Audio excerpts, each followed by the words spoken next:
everyone. Welcome to the stream. Darren, you showed up right as I was starting the intro. I was like, I don't have time to pull you up and chat with you. But thank you for being here. I am still extremely under the weather. You can hear my voice. Like, I'm barely able to talk.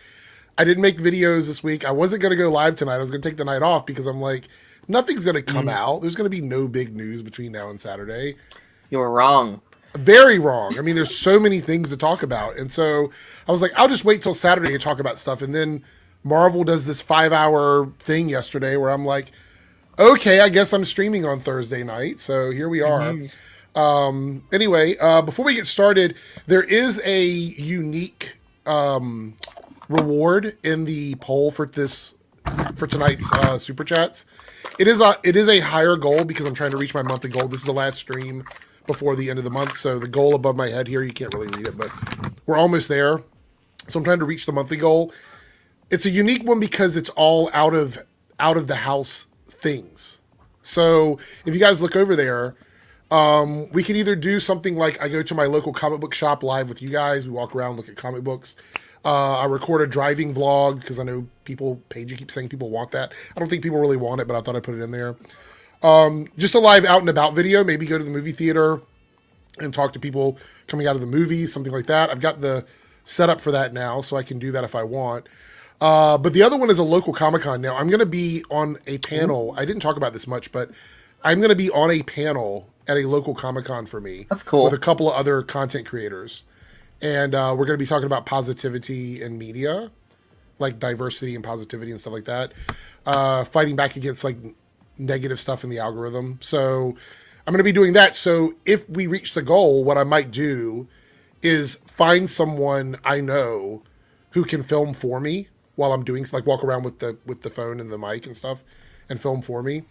So we can do that as well. I might even do that anyway, but I thought I'd put it in there just to see what interest is. But you guys can pick if we reach the goal tonight. So it is 10 super chats, and they are the teal super chats for the next 2 hours. I'd like to hit it. If we don't, that's fine, but I'm trying to get as close to my monthly goal as possible. I'm probably not going to mention it much because we got a lot to talk about tonight, so we'll look through that. But before we get into all this, Darren, I'm sure it's been crazy for you because you streamed earlier, right? Didn't you have a stream earlier tonight? I've done... Okay, so... yesterday was like 2 streams I saw. You were on like 2 different streams or something yesterday. So I streamed the event itself. Like, right. I came home about 2. I streamed about 3 hours of it, which was like most of like the huge news. That was really fun. Then I went on Buddy's channel. Then I went on Chainsaw's channel. And then this would be my second one of today. Like, weeks like this are fun, but also crazy when it comes to like all the channels I'm a part of and stuff. Because obviously everyone wants to do a stream. This is crazy news, and I really like being a part of stuff like this because it really does like this is the memories I have when I'm going to think back on Doomsday. You know, like this is the stuff that I'm going to remember for years. But no, this has been. I mean, this is your show, obviously, but like, how are you? Like, what was your reaction through everything yesterday? Because like it was a crazy event. I was confused. Like, so I didn't see the beginning of the stream. I caught it like about an hour, maybe about 45 minutes in, because I was setting up. I had to do a stream yesterday with like the other podcast guys. I saw that. Yeah, and that's okay because I can conserve my voice. I'm one of like 5 people, so it's easy for me to sort of just not talk very much.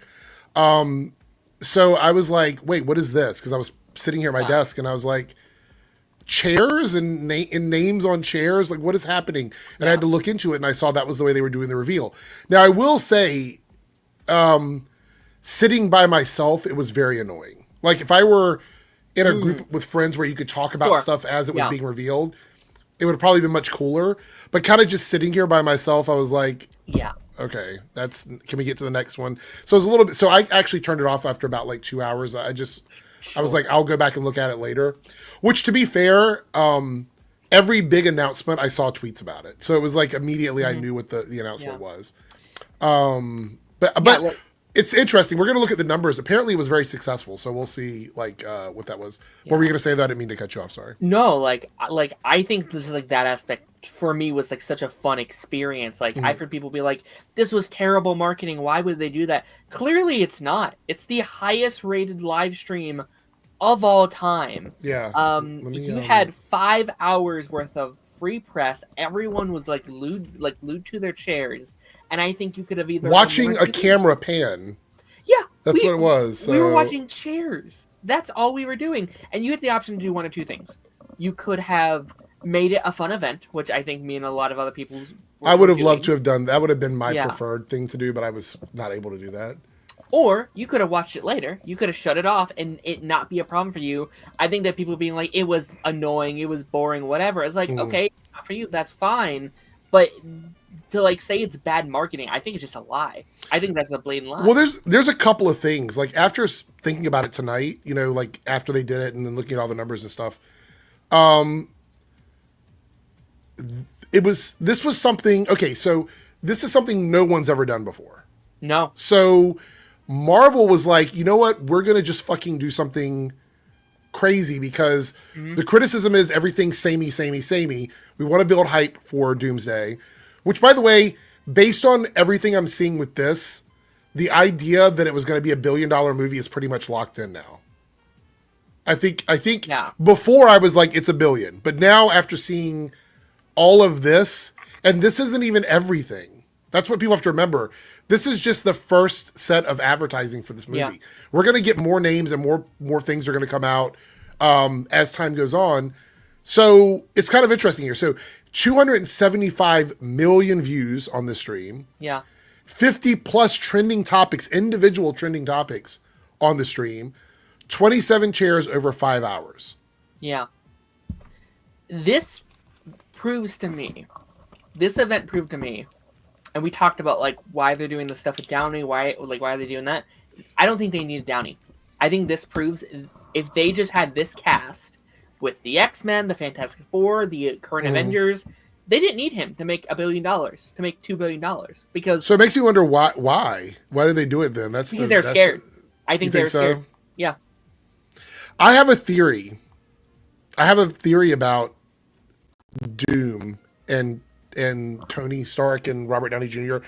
I have a theory about that we'll talk about when we get to it. Because I hope that I'm right, because if I'm right, I'm going to really love the way they did that, but we'll have to wait until we get there.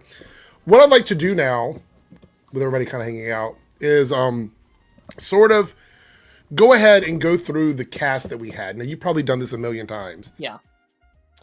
And then once you're done, if you want, I made a little like cheap looking like spreadsheet with everyone in their individual teams and stuff. We can look at that. I did see you post that on Twitter. We're going to go through, I'm not going to spend a lot of time on each person. I just want to talk a little bit about them. And then we're going to talk about the people we haven't seen yet and who we would want to see come in. And just sort of give our like ideas about all of it. We do have some super chats. Let me do these quickly before we get into this here. Lone Wolf kicking off the teal super chats with a $5 one. Thank you so much. And a team member supporting the channel every month. Appreciate it. It was the worst in terms of how they did it, waiting every 15 minutes. Took 5 hours. Then they edited it down to 1:40. Kevin should have came out with the mic. And there's more. With a $2 super chat. Thank you so much. Just showed a pic of the cast one by one.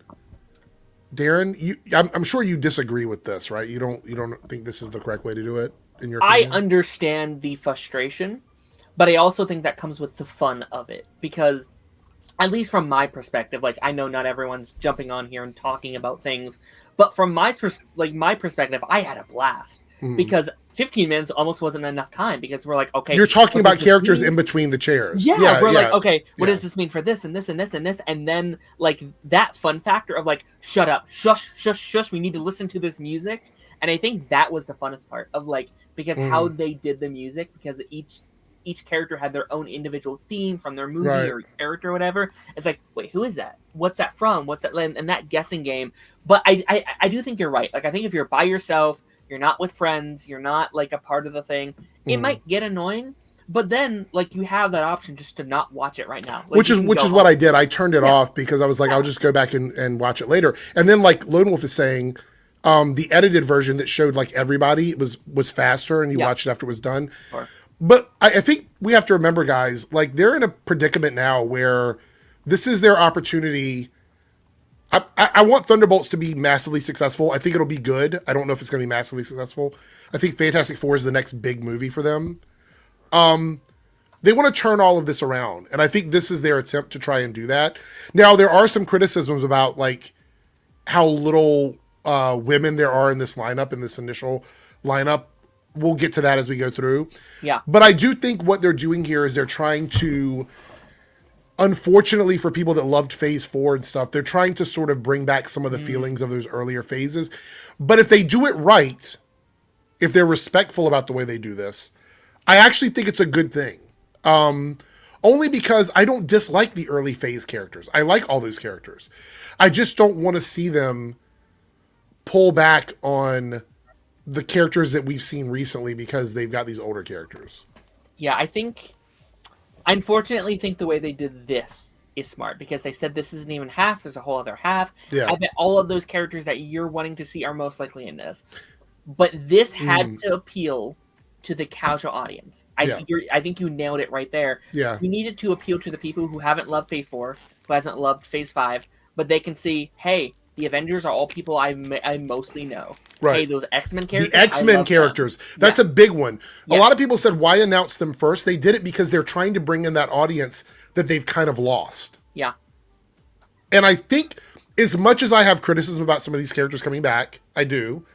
I think it's smart for them to, in their first like promotion for Doomsday, official promotion for Doomsday, is to reach out to the people that haven't really been tuning in for the MCU stuff. Because we're going to be seated anyway. The reality is we're going to be seated anyway. So, like, regardless of who was coming back, I was going to see this movie. And I think any current MCU fan, people that are still watching it now, and there's a lot of us, we're going to go see this no matter what. So in their first promotion, they needed to remind people that there's a whole different world of superheroes that we now have access to, that we can actually bring in and use in these films. I think that's an important distinction. Again, I have some criticisms. We'll save that when we get to the characters. We have another super chat that popped up here from Cody, dropping $10. Thank you so much, Cody. I really appreciate that. The fact people can't figure out that certain actors, a lot of actresses specifically, Brie is on Broadway and Tiona Paris is filming a movie. It's AVX and Doom is pulling the strings. Yes. I think it's very clear to me that AVX is what we're heading towards, but I think they're leaving room for casual people to not put all that together. Look, is it going to be full on like AVX 2012 Avengers vs. X-Men thing? I don't think that's exactly what we're going to get, but I think we're going to get some of that because look, I have theories about it, Cody. We'll get to it. I want to get to that. I have some theories about what I think is going on, but let's go through the cast list first. And then I'll get to that. But thank you for the super chat. Thank you guys so much for being so generous. I do appreciate it. All right. So Deadline has released like a little mega cut here of everybody that's in cast. We'll start here. I think Chris is the first one. All right. So we have Chris Hemsworth as Thor. This no brainer to me. I knew 100% he was coming back. Love him as this character. The only movie that I really haven't totally liked him in was Love and Thunder, and even in that one he was fine. It wasn't really him that was the problem with that movie. So this is a no-brainer for me. What about you? Any thoughts on this?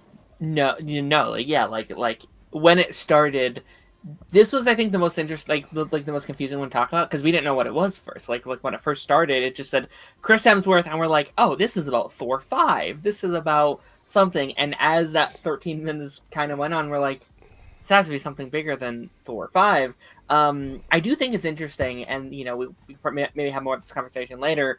This is the only OG Avenger on the roster right now, right? The only cast member from that movie. So I talked about it on and I guess Loki as well, kind of is part of that cast too. But I do think that could be a potentially really fun story for Thor, having a story about because Thor's whole thing these last several movies is how he keeps losing people and losing people and losing people, and I think you could have a really cool story about him rejoining a team where he doesn't really know the people on that team very well.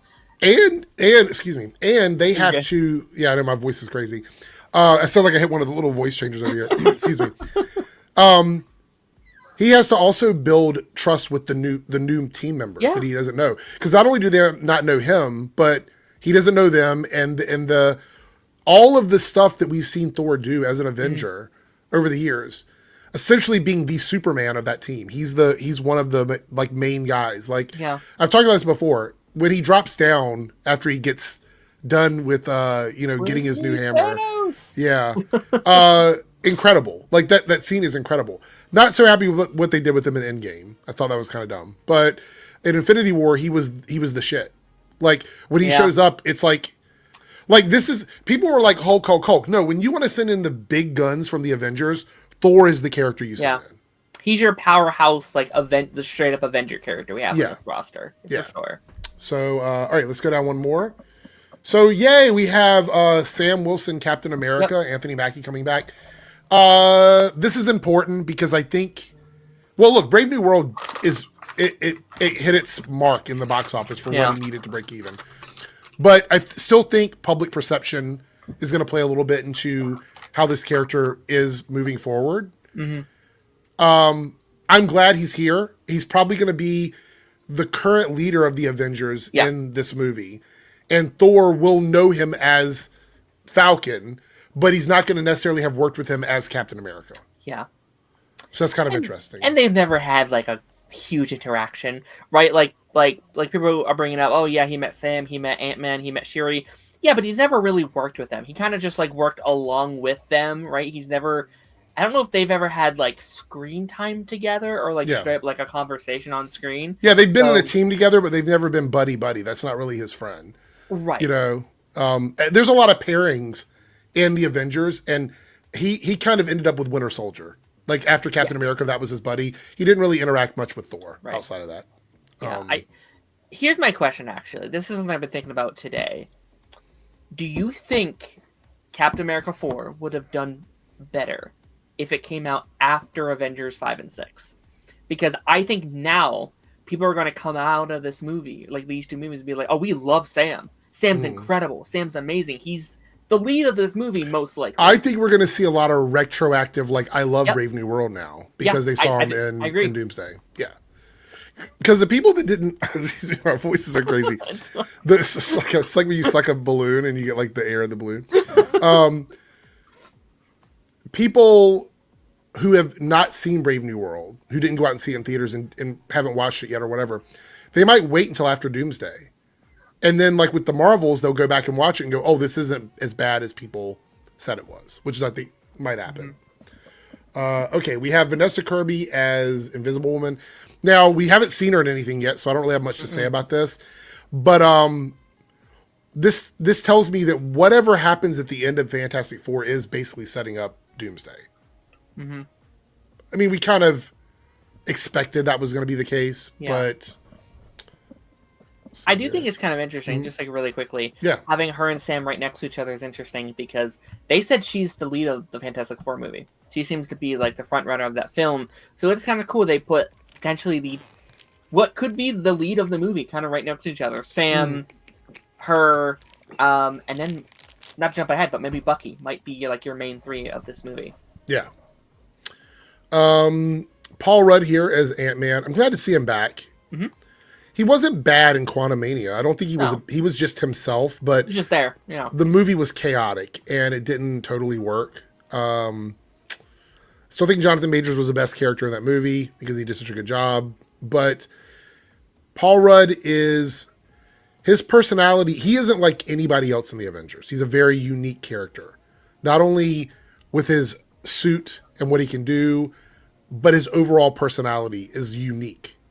So I think him being there makes sense. Like he would totally come back and join the Avengers if they needed him. Yeah. All right, we have Yelena. So here's the issue. A lot of people are saying that this is now spoiling Thunderbolts because we see who lives. Yeah. Look, you guys, I want you to hear me when I say this. The one character that's definitely dying is Taskmaster. We know that for sure. I don't think there's any question about that. Almost all of the other characters are going to continue on in the MCU in one way or another. We might see one other character on the team die, but we're getting a soft reset anyway, so it doesn't totally matter. I think it sucks for Thunderbolts because a lot of people are probably talking about soft resets already. So that means Fantastic Four is the only movie that really matters going into Doomsday. But I like Yelena, so this is fine, you know? Yeah, Yelena was never gonna die. Bucky was never gonna die. I do think it was up on the others though. Like, not that I thought they were gonna die, but like I wouldn't have put it out of the question either. Like, there was a big one that I did think was gonna die that was kind of spoiled from this, which Yeah. I'm not mad about, but I understand the frustration with it. I don't think it's so much like them saying they're in this movie. I think the worst part is just saying who was not in the movie. Right. Is Yeah. the hard part. Well, Yeah. but the thing is, we know this is only one half of the reveal, so we might see other names revealed. Funny. All right, we have U.S. Agent Wyatt Russell here. I thought he could have been on the chopping block. I was like, he's a character that if they killed him off, it'll be fine. But this kind of makes me wonder if we're going to get what I think we're going to get, which is a few different Captain Americas sort of existing together. Potentially 4. Yeah. So I feel like that's kind of, I want to like this character. I know a lot of people say he's misunderstood in Falcon and Winter Soldier because a lot of the bad stuff he does after he takes the super soldier serum, but he's already sort of a hothead anyway, which isn't totally different from his character in the comics. I mean, it does make sense, but he redeems himself in the comics. So I need this character to try and redeem himself in Thunderbolts, I think is what needs to happen. I could see him being either this movie or Secret Wars death, right? Because I could see him becoming the character that he wanted Sam and Bucky to see in that first show, of like that person to lay down his life if need be. So I could see it happening there, and Sam being like, "Oh, respect you." In that moment, you were Captain America, kind of thing. Well, I think that one of the big things that's going to happen is he's got to prove himself to Bucky in Thunderbolts. Yes. Yeah. And then by the time we get to Doomsday, Bucky might actually vouch for him with Sam. You're right. And that's going to add a little weird dimension to that relationship. Because, you know, you got a friend that acts weird. You know, like you've got a friend that's defending somebody that you guys were not cool with before. And always is like, wait a minute, why are you defending this guy? So that might add a little extra layer to it. But I will say having another extremely powerful, well-trained super soldier on your side is always going to be helpful. So hopefully that works out for him. This one I was really surprised about. I know that controversy kind of disappeared. The one with the accusations against him. I don't remember exactly who it was, but there was a woman that worked with him that had some accusations against him. Yeah, that had been dropped, I'm pretty sure. Yeah, they've been dropped now. So I'm guessing that never really went anywhere. I guess a lot of people in the industry didn't believe it or whatever. I watched Wakanda Forever again just 2 nights ago before this even came out. And I was like, you know what? I want to see more of Namor from this world. I know he's not the traditional Namor from the comics, and we may get a version of that in Secret Wars. I mean, I don't know. I don't know what they're going to do. But I like him, and I think he's one of those characters where he's in a gray area of how Marvel can use him. Like, he can only be a character in a movie. They can't have a movie about him. So I could totally see, because in the comics, Namor sometimes helped the Avengers. Sometimes he did stuff within his own self-interest because he cared about his people first and foremost. I could totally see him becoming like an Avenger, like somebody that goes out with the Avengers to do stuff to help protect the world. Because he can fly. He's extremely strong. He's extremely durable. He can breathe underwater. I mean, there's so many things about him that are useful as an Avenger. And in the comics, he's a part of like a lot of the major decisions that the world makes because he's a representative of Atlantis, which we don't really have a lot of that going on. Which I think is what they might lean into in this movie. I think we might be dealing with almost a potential World War III situation here. Right. Where I think maybe, because we have that alliance with Wakanda and Atlantis, right? Like we have that thing. I feel like maybe one of them wants to go and help. Maybe it's Wakanda wants to go out and help the world fight against Doom, and he's like, "No, we're not doing this. This is dangerous." And then we will have Bucky as like a congressman trying to be this like mediator, and I feel like that could be a big subset of this because this is another army that we can potentially have in our alliance against Doom, which could be really interesting. All right, let's continue down here. All right, yes, Shang-Chi, one of my favorite movies from that phase of Marvel. I love this movie. I love this character. I'm so excited to have him back. We should have had a second movie already. I'm sorry. The second one should have been out already. Right. What I love about what we're getting here, these last 2 or 3 people we're seeing, is we're getting a very interesting mix of characters. We're finally seeing these characters come together and work together. I don't know if 3 hours is enough for something. Like, I feel like we're going to be really tight on time with some of these characters. I actually wish the movie was longer. It's going to be a 4-hour version of Doomsday. But I guess that's what they want us to. They want us to come see Secret Wars. They want us to see that second one. Sure. But yeah, I'm excited to see him. I don't really have much else to say except I wish we could have seen him already. It feels like we should have seen him already. That was really loud. It was the whole Doomsday thing, or I'm sorry, Kang Dynasty thing, because they basically said like he was almost the center of that movie, like he was a big part of it. So they couldn't do Shang-Chi 2 until that movie. So when that got canned, that movie was just not able to ever come out. Yeah. So. Daddy Hates the Metal with the $2 super chat. Thank you so much. Spoiler: Darren is playing Iron Fist in Doomsday. Confirmed. You got me. Gosh, is that dang confirmed? It. I don't know. There we go. Thank you for the super chat. All right, here we go. Bucky's going to be there. Yep. Not too surprised. Again, I expected him to be there. I don't have much to say. Bucky's one of my favorite characters. Of course, I'm happy he's there. I don't think this is too surprising. We've already sort of talked about him anyway with the whole Sam thing. Yeah. And working with John and Yelena. Yeah. I feel like I already mentioned it, but yeah, I do think it's going to be a situation of like on this side of the fence, it's going to be the Avengers and Bucky kind of introducing his team to Sam to be like, hey, these guys can help. Let me help bring these in, and him being a co-lead alongside of Sam, which I think is very, very smart. I think that'd be a smart move. All right, let's go down here. All right, we have Shuri in the house. So this is kind of okay. This made me smile not because I like her like political and social stuff that she did, because she said a lot of really kind of iffy stuff, but I like her as Shuri. I like the character of Shuri in the MCU, and I think it's important for her to be Black Panther again in something, because I truly believe she's either going to share this title with somebody else, or she's going to lose the title altogether by the end of Secret Wars. That's my thoughts on it. I don't want that to happen. I think that she deserves to continue on, but I think they want another T'Challa or T'Challa Jr. or something like that. I feel like that's what they want. What are your thoughts on that? Do you think we're going to see another T'Challa introduced, or age up his son, or what do you think is going to happen? Yeah, I think we'll eventually age up. I think ultimately that would be like a good Black Panther 3. It's like she's still Black Panther, but she's maybe preparing him to potentially take over, have him aged up a little bit. But I fully agree. I'm very glad, because I feel like people were already writing her off. People are like, oh, we're going to get a variant of, T'Challa, and we're going to, kick her out and blah, blah, blah. I want her to at least have several movies as Black Panther.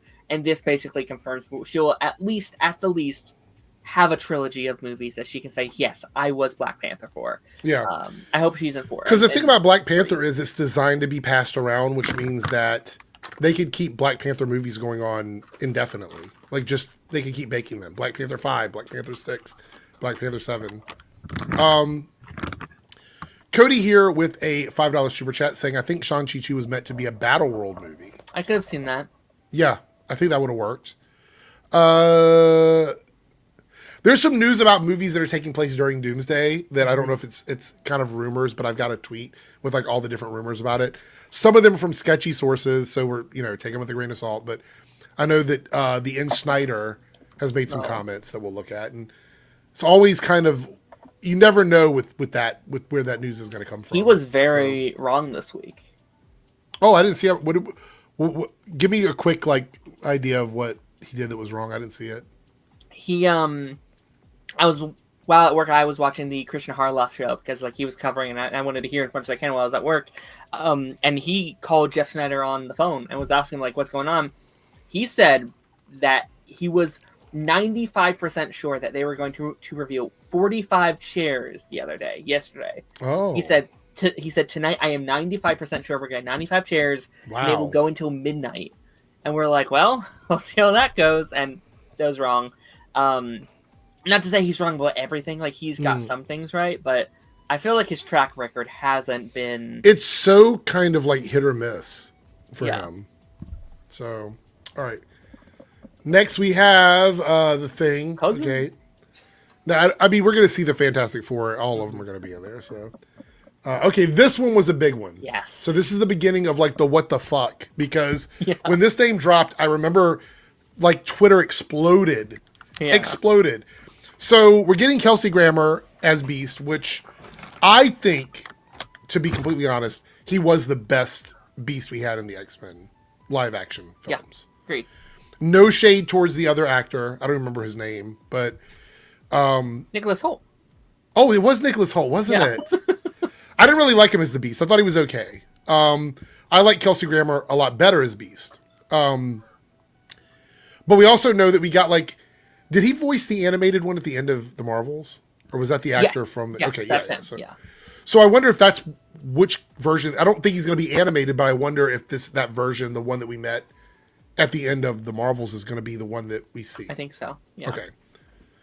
So I think moving forward through these characters, the way they're going to get around all the other shit that happened in the X-Men movies, the death of this character, what this character did, what that character did, is the X-Men we're going to see are going to be the same actors, but they're going to be from that universe. Yep. From the one that Monica went into. Which is why I'm shocked there wasn't a Monica like in this announcement. Right. Like even if they are saving her for that second part, I honestly would have reviewed her and her mom in this cast, because if they're not in it, that's going to be like, okay, how are we going to get around that? We just going to leave her there, like. Yeah. Well, and I'm assuming that's how she's going to come back when the incursions happen and everything sort of blends together with Battle World. Yeah. I think that's how she's going to come back over. All right. Next up, we have Lewis Pullman as Sentry. Now, we do have I want to look at this here. Where's it at? We had a new look on the teaser. It doesn't really show much, but I bookmarked it, of the Sentry suit. And it's kind of like a silhouetted picture. Where's it at? Right here.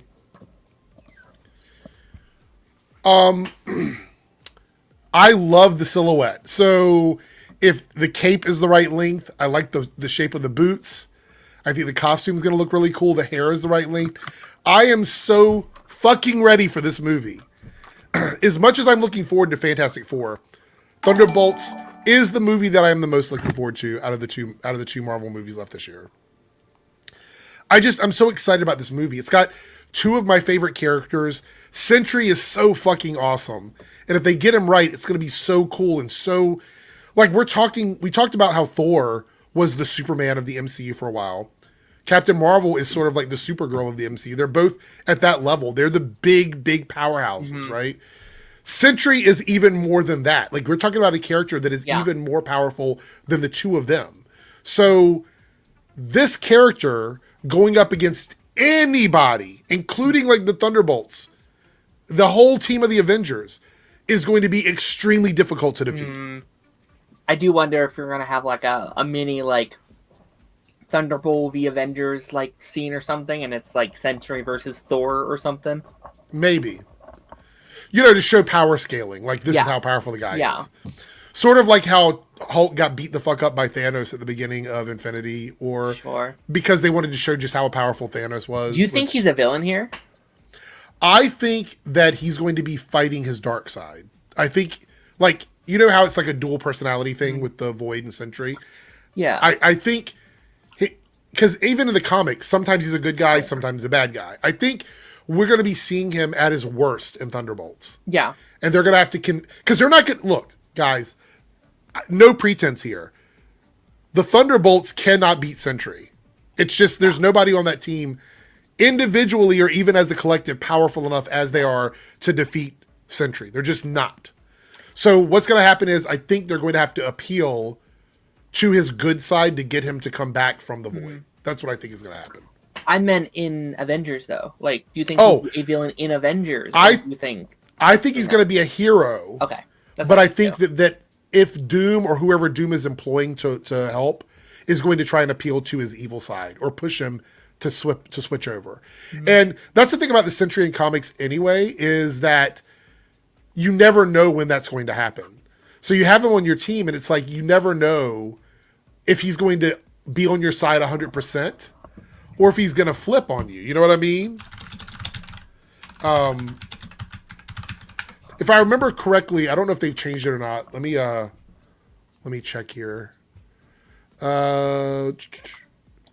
Okay, so yeah, it's basically like in the comics, the one I remember is like self-doubt. So if he doesn't believe in himself, he becomes weaker. That's one of the big things. He's very susceptible to magic, just like most brawler characters are susceptible to magic. Apparently Null defeated him. Is that the one that killed him? Is Null the one that killed Sentry in the comics? I haven't read any Sentry stories recently, but I know he's dead in the comics, or at least temporarily dead. So yeah, we'll see. Let's jump back over here, and yeah, he ripped him in half. Yeah, I do remember seeing that picture of that happening. I love Sentry. You guys, like, again, he's not in the comics right now. There's other variations of Sentry or people with Sentry powers that they did a couple years back. But I love Sentry. I love characters like Hyperion. I like when people take the Superman concept and flip it on its head a little bit. And Sentry's a good example of that because he's not an evil Superman. He's a person that has like the powers of Superman and can flip from good to evil on a dime, which I think is really interesting. Yeah, Screwface, I'm glad he's not going to be treated like another evil Superman. I think they're going to constantly be on edge around this character. I don't know if Sentry's going to stick around forever, but he probably will help with all the stuff that's going on. All right, we got a couple super chats here from Lone Wolf, $2 super chat. Says RDJT's more casting soon, so Jeff might be right. Well, I think Jeff is right. There's more people that are going to be cast, but I think what Darren was saying was he was saying they were all going to happen on the same the same time, right? Yes. Yeah. So I'm sure we'll see that. Who knows when that's going to be? It might happen like next week. I don't know. We'll have to see. Is there any rumors about? Yeah. Oh, yeah. Could You're be. right. Quinlan says, do you think they'll give him his true origin? Are you talking about Sentry, Quinlan? Let me see what the internet says. Dedicates the medal. San Diego Comic-Con might be too late. If they're doing it to avoid like filming stuff, like that might be too late. Like they'll probably already be on set and stuff. Yeah. Well, maybe I don't know. So Quinlan is saying the one from the comic books or whatever. I think Sentry was created, I want to say relatively recently compared to other characters. I think he was like mid 2000s, somewhere early 2000s. But if like in terms of like his actual entry into comics, like being a middle-aged man battling addiction, drank the golden serum, got the power of 1,000,000 exploding suns. I forgot about that line. Such a good line. Yeah, and then bringing forth the void or whatever. I don't think they're going to go as far as to keep the origin story exactly the same, because the thing is we're meeting him for the first time in Thunderbolts. Here's my theory. I think Sentry is being experimented on in wherever this is that they're at. And he might be like a test subject, or he could be a volunteer, somebody that wanted to come into the program and wanted to be a hero. Sure. Yeah. Like. Yeah. It seems like a situation of, you know, you're not being treated well, and we were misguided on what we were supposed to do. Hey, come join us, and we'll help you escape, help you do whatever. And they turn on the real villain. Yeah, like what triggers the void to take over and everything. I don't know if it's going to be exactly the same as the comics. Just like with anything in the MCU, I think they're probably going to adapt it somehow. We'll have to see how good it is, how good the adaptation is. All right, we have Danny Ramirez as Falcon. I like this. Fine. Not much to say about him. I'm just glad he's getting more screen time because I enjoyed him in Brave New World, and I I need him to get a bit more identity, and I think these kinds of Yeah. movies will give him that opportunity to do that. So Yeah, I've liked him enough, but like if he never showed up again as well, I don't think I care, unfortunately. Like that's not on him. They haven't given me a reason to really love him yet. yeah, If that makes sense. but you think he needs to come back though, right? Yeah, no, like I like especially with how it ended, like it seemed like he was going to be there, but like I wouldn't have been like upset if he wasn't in this roster or anything. Like oh, he's not in here, okay, kind of thing. Yeah. Let's see here.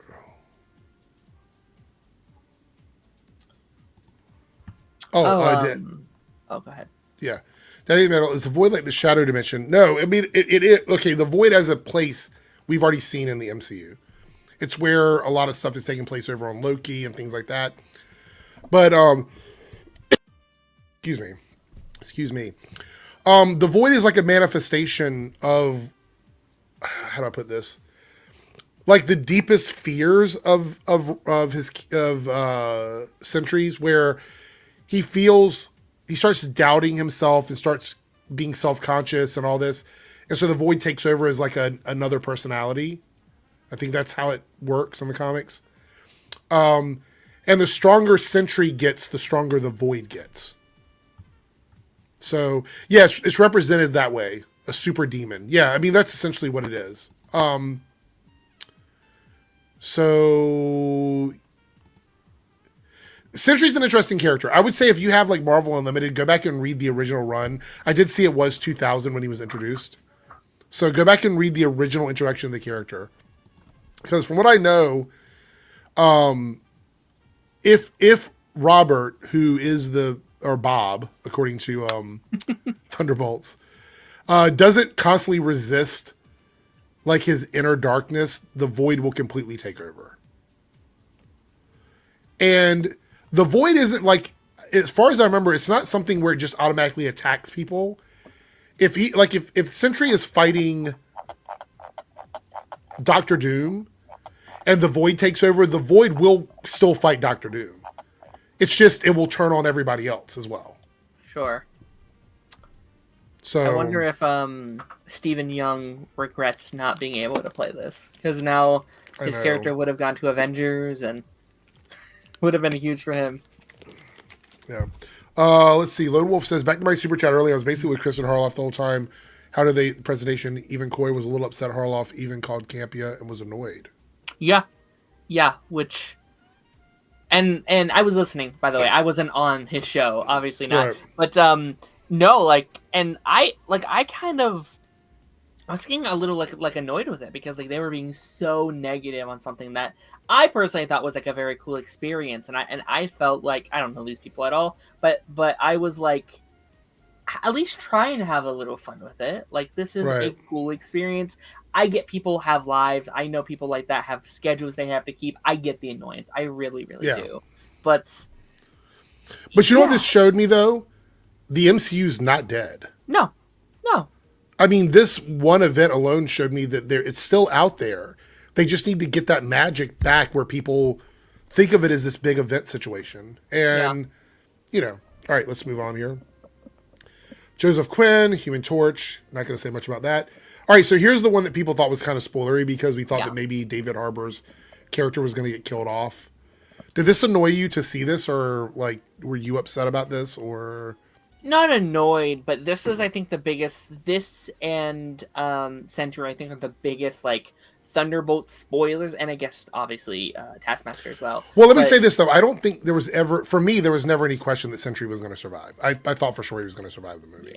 Yeah, but I get it. Yeah, that's true. Yeah, that's true. But I think it reveals that like they're on the same team, or they're kind of working together and stuff like that. David Harbour was my biggest like death prediction. Like outside of Taskmaster, I was like, David Harbour could be your like emotional pull. Like, you go through the whole movie and them really bonding and getting to know each other, and then he has to die. That being said, I still think he might die in one of these movies. Darth Zen, I think we're going to see a lot of like, from what we saw in the trailer, what we're going to see that's going to be so traumatic is civilian casualties. I think when the Void takes over Sentry, we're going to see just regular people being killed. And I think it's going to be quite traumatic for our characters. So we might not lose our heroes, but I think we're going to have a lot of civilian casualties. So, all right. I like David Harbour in this role. I think it's fine. Yeah. So yeah, we'll get there. Oh, here we go. M'Baku in the house with Winston Duke. Good to see him coming back. I think this is pretty cool. Yeah. M'Baku is one of my favorite characters from the Black Panther movies. Yeah. So even though he did get his ass kicked by Namor, still one of my favorites. Oh, Paigey has arrived. If he's there. It says IML. It says IML. Yeah. He always tries to give me L's whenever I'm not taking L's. But what's with your voice? You swallow razor blades? No, I've been sick. That's why I haven't been doing much excuses. last week, so. All I've heard lately. So, excuses. Throat goat stuff, maybe? I don't know. I have no idea. Oh, so. Jesus Christ. I don't know. Anyway. Are you staying or are you just coming to say hi? What kind of question is that? I mean, you've been busy lately. I don't know. Oh, I'm here. I'm not queer, but I'm here. I mean, you could be. We don't know. We don't have any. What, here or queer? Or both. We don't know. You could be anywhere. If I'm here, technically, I would be queer based off the old saying, but I'm trying to defy expectations here. Oh, okay. So you've missed a lot of the people we've talked. Did you see these castings yet? Because you might have already seen them. Yeah, can I just say something like, I thought it was, Go ahead, say it. We pretty much criticized everything right now. I thought it was funny that there was a big criticism about the chairs thing. And I think, yes, it was really, shit. If that makes sense. It seems like it was a massive, waste of time. But then again, people sat down and watched it. I think it averaged, 150, 200. Well, that was just on YouTube. I think it was 150,000 people watching on YouTube, let alone... Yeah. X or Twitter, and then was it on Instagram? It was, yeah. It was the most streamed live stream ever. What on just all together, or I think it's all together. Platform? Yeah, it's like the most streamed ever. Yeah. So people are complaining about it, but then the same people complaining about it are probably the ones that sat down and watched it. They did. Most I was active on Twitter when it was happening, but I was just sort of scrolling, and then people were like, "Oh, this person's been confirmed," because I wasn't going to sit there and. But I that's the same thing I did. The only thing, and it's a bit, if it's in production, maybe everyone should have been there. Everyone sat down in their chairs, and it's such a little thing because it probably doesn't really matter at the end of the day. But and then also is Ian McKellen really there? Is he just going to show up in this? And see because he probably wouldn't be filming his stuff at the moment. So yeah, I mean, people complain about it, and then they're saying this is what Marvel's getting to. I'm like. Bro, you sat down and watched it. You care. Marvel has you under their thumb. The only people that I heard complaining about it were the ones that were sitting through it and complaining about it. I looked at it for about 15 minutes. I'm like, I'm done, and I just turned it off. I was in my head, I was like, yeah, okay, I'm not going to sit down and watch this. This is just stupid. I didn't sit down and watch it. Just so I'm and also I didn't sit there tweeting about it. I was just like, exactly. I didn't either. I didn't even mention anything about it. I was like, okay, whatever. Yeah. It built hype though. They were trending. There's 50 plus individual trends from this one live stream, and they had everybody's attention that was focused on it for 5 hours. So I will say this: I don't know if the same thing would have happened for a DCU stream. No, I saw someone. I saw the most funny thing. I'm like, get your head out of your ass. Someone was like, I know where you're going with this. James Gunn should post the first look at Supergirl. I'm like, exactly. No one would give a fuck. It would literally get buried. I think, honestly, Wyatt Russell being in Doomsday, people making fun of that being a chair reveal, that tweet probably gets more likes than whatever they're doing with more attention than Superman. I mean, the thing is, we need to see Superman first before we get hyped about anything else in the DCU. That's just the reality of it. So, unless they were going to release an Ezra Miller Flash Part 2. I don't know how I managed it. You know how normally you would cut the bottom of your foot? Oh, no. I've cut the top of my foot and it does not heal. It just keeps getting... And at night, I must rub it with my other foot. And I just keep cutting open the wound. It's disgusting. A Band-Aid on top of it. Why are you? Yeah, I don't like to because I go down to the beach and I walk it through the salt water to sort of heal it. And also I have hair on my foot, so I don't like. Well, with shave the Band-Aid. hair and put a Band-Aid on it. Yeah, but I told you, like, I'm here, but I'm not queer. I don't want to go down. I'm one Eric. I'm not doing both. Okay. So I'm either going to be here or I'll leave and I'll be queer. Well, So You can- you're going to have to make that choice up. you can or are be you going to both. criticize me about this Band-Aid No. situation? all right, here we go. Ghost is going to be in the movie. So, So surprising, to be honest. well, this tells me that she's probably fully, like, she's not completely off her rocker anymore. She's probably not suffering the effects of, like, the phasing. Do people stuff Do or people whatever. not have hair on their feet? I do. Yeah, you surely have hair on your feet. I'm not saying it's literally like a But wig. I mean, they're saying you might be a hobbit. I would say that might be true. Well, I do walk around barefoot a lot. I cut my foot like, I know how to describe it, but I was sort of like, I was walking barefoot, but I was on the sand. Anyway, but there was a stick poking out, and I sort of like dragged my foot and it just like cut through the top of my flesh. You would be the worst on Survivor. Like, you would totally not be I'm able just to getting compete, in. so- I don't know. I'd either win it easily or be the first one out because of like some staph Probably. infection or something like that. Yeah. I get cut and then go, Mm. fish guts or something. Like that's a healing method. We're gonna say about Ghost, Darren. Yeah, look, everyone's backing up the hair on the feet. Do you have hair on your feet, Darren? Not much, no. No, I'm not saying, as I said, I'm not saying I have, like, it's not like it's like a new head of hair or something A down couple, there. But yeah, a couple little things. Yeah. yeah, you got hair. Don't indulge him.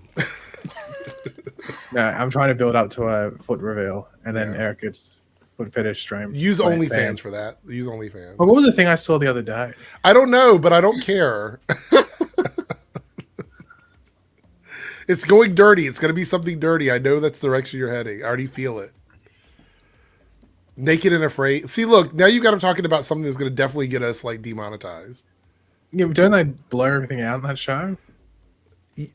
Do they? I don't think I've ever watched a I full think they episode do, of it. don't they? Or do you see everything? I mean, it's on cable TV. Oh, so maybe you do see everything. Anyway. Darren, what were you going to say about Ghost? No, like, it just kind of hit me that, like, you're going to have that Ant-Man and Ghost kind of, like, reintroduction. Oh, that's right. Like a Yeah. fight or, like, an interaction in this movie. There's a lot of just in this one half of like a reveal, there's a lot of unique interactions. Shuri and Namor, Ghost and Ant-Man, Sam Cap and John. So yeah, Jay Bird. It will now be a dedicated men's feet stream. No, that's not what it's gonna be. Not at all. Rank these feet. Yeah, right. We're coming up on the hour mark, and we are 3 out of 10 on Super Chats. Remember, if you guys want to donate, it is a teal Super Chat. Check out the stuff in the poll and see if there's any. Oh, that's right. HBO Max launches on Monday here. Oh, does it? Yeah. The deal ran out with the previous thing, so now HBO Max can officially launch in Australia. I think it's on the last day White Lotus is out. And like that was the only thing that I think the previous Binge, it's called, the previous streaming service. So now they're losing all that HBO content. No one's going to subscribe to Binge. Oh, It's yeah, not I that didn't think about expensive that. anyway, but Yeah. I just I'll thought have to about drop that. the price a bit. That's funny. Alicia Adams here, a channel member. Thank you so much. I'm concerned about all these cast announcements. It feels too much. I worry it's relying on fan service nostalgia, and there won't be much substance to it. That is a legitimate concern. Once we get through all of the casting, I'm going to talk about this specifically because I do have some stuff I want to say, but I want to get through all the casting first. Lance has arrived. That's right. I watched Grease the other night. That's what I was going to mention. Yeah. I just want to say this since I Hold just on. No, before you say no. anything, what the fuck are you wearing? That's the. Hold on. I didn't know you had arms. Yeah, were you just in the newest 50 Cent music video? What is going on with the wife beater? What's going on? just took off my t-shirt. Oh, so you want to show the guns on stream? That's what it was. Okay. That's what it was. Okay. I was just trying to figure out what your game plan was there, Lance. I honestly forgot I had this on. I thought I was getting on the stream naked. That is true. It is very Bo DeMayo of you. Oh, Eric, did you see that though? I have it bookmarked. I was going to talk Wait, about it. What was there tonight. another? Oh, did Hold on, something I'll else show. happen? Hold on, we'll talk about it now. Let me find it. It, quickly. kind of missed this. it reminds me of what Eric thinks about these castings. You haven't even been here to hear what I had to say. Oh, I have like a sixth sense when it comes to these things, especially when you put criticisms in the Yeah. So this is what Bo DeMeo put. profile picture. Right. Is hilarious. It's funny. It's so funny. So X3's Beast, Falcon. He doesn't even call him Captain America. That's kind of racist. Falcon's sidekick, Shang-Chi, Thunderbolts, ? These are not iconic characters that Marvel has invested time in building audience affinity with. This is the same mistake they made with the Eternals.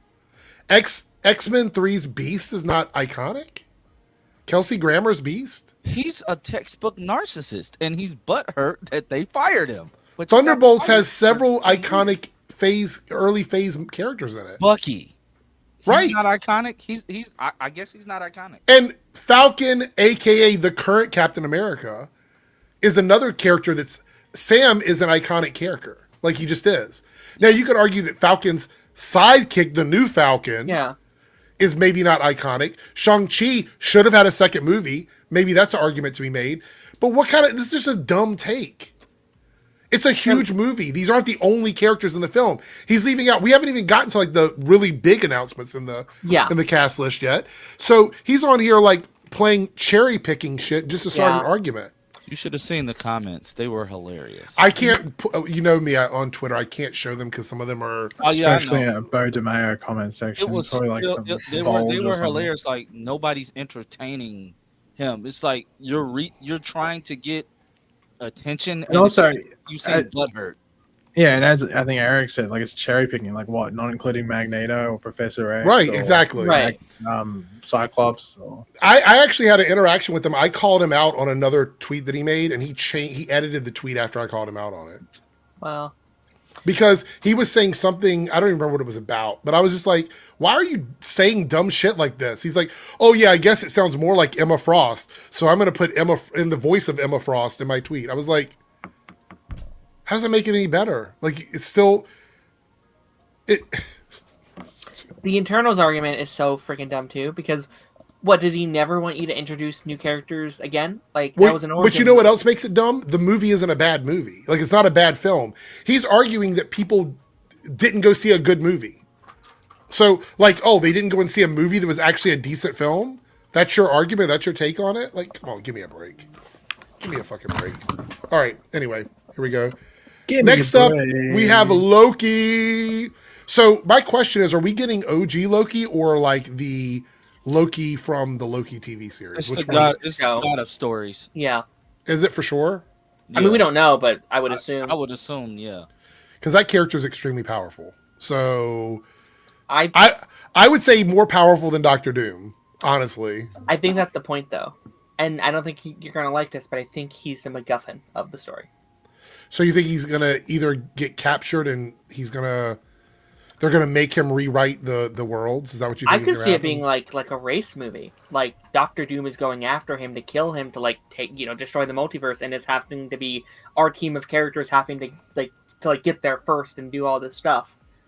I mean, I think a lot of people don't realize that the TVA connects to all of those worlds. We saw that in Deadpool and Wolverine. Yeah. So all of the Fox X-Men movies are technically still connected to the TVA. So this Loki is the same Loki. Well, the Loki in the TVA is the same Loki for everybody. It's the same one. Do you think as well, but I know you haven't gotten to the end of this lineup. It's okay. I mean, most people already know the full casting. Remember all that concept art came out and had characters in there that aren't a part of this? Does that confirm that concept art is for Secret Wars? And probably. Not for Doomsday? I think it's probably for Secret Wars. They've said that that's all like not happening now, that it's stuff that the Russo brothers aren't using, but I don't know. We won't know for another 2 or 3 years. Well, that design for Doom was fucking goated, but we'll see. I have an opinion about the whole Doom thing that I'll talk about when we get there, but I do think that was interesting though, because like almost all of that concept art were characters we don't have here, right? Yeah. It was a lot of She-Hulk, it was a lot of Young Avengers, it was Star-Lord. Yeah. All right, here's one of the big ones: Patrick Stewart as Professor X. Die for the 4th time. Well, I don't know if you heard or not, but my theory is this is going to be the X-Men from the world that Monica went to. It's going to be a completely separate set of X-Men. Which is going to confirm that Monica's going to show up. Yeah, 100%. I don't like. Even Darren was like, "What? She's just not going to be there. All these X-Men are going to be there, and she's not." I don't think so. No. I actually think she's. So my theory is, she is going to be a member of the X-Men. She's going to join the X-Men on that world because she doesn't have anybody else. Like, she's going to be a part of their team, most likely. That'd be that would be dope. Especially she'd be right next to her doppelganger mom. Exactly. Yeah.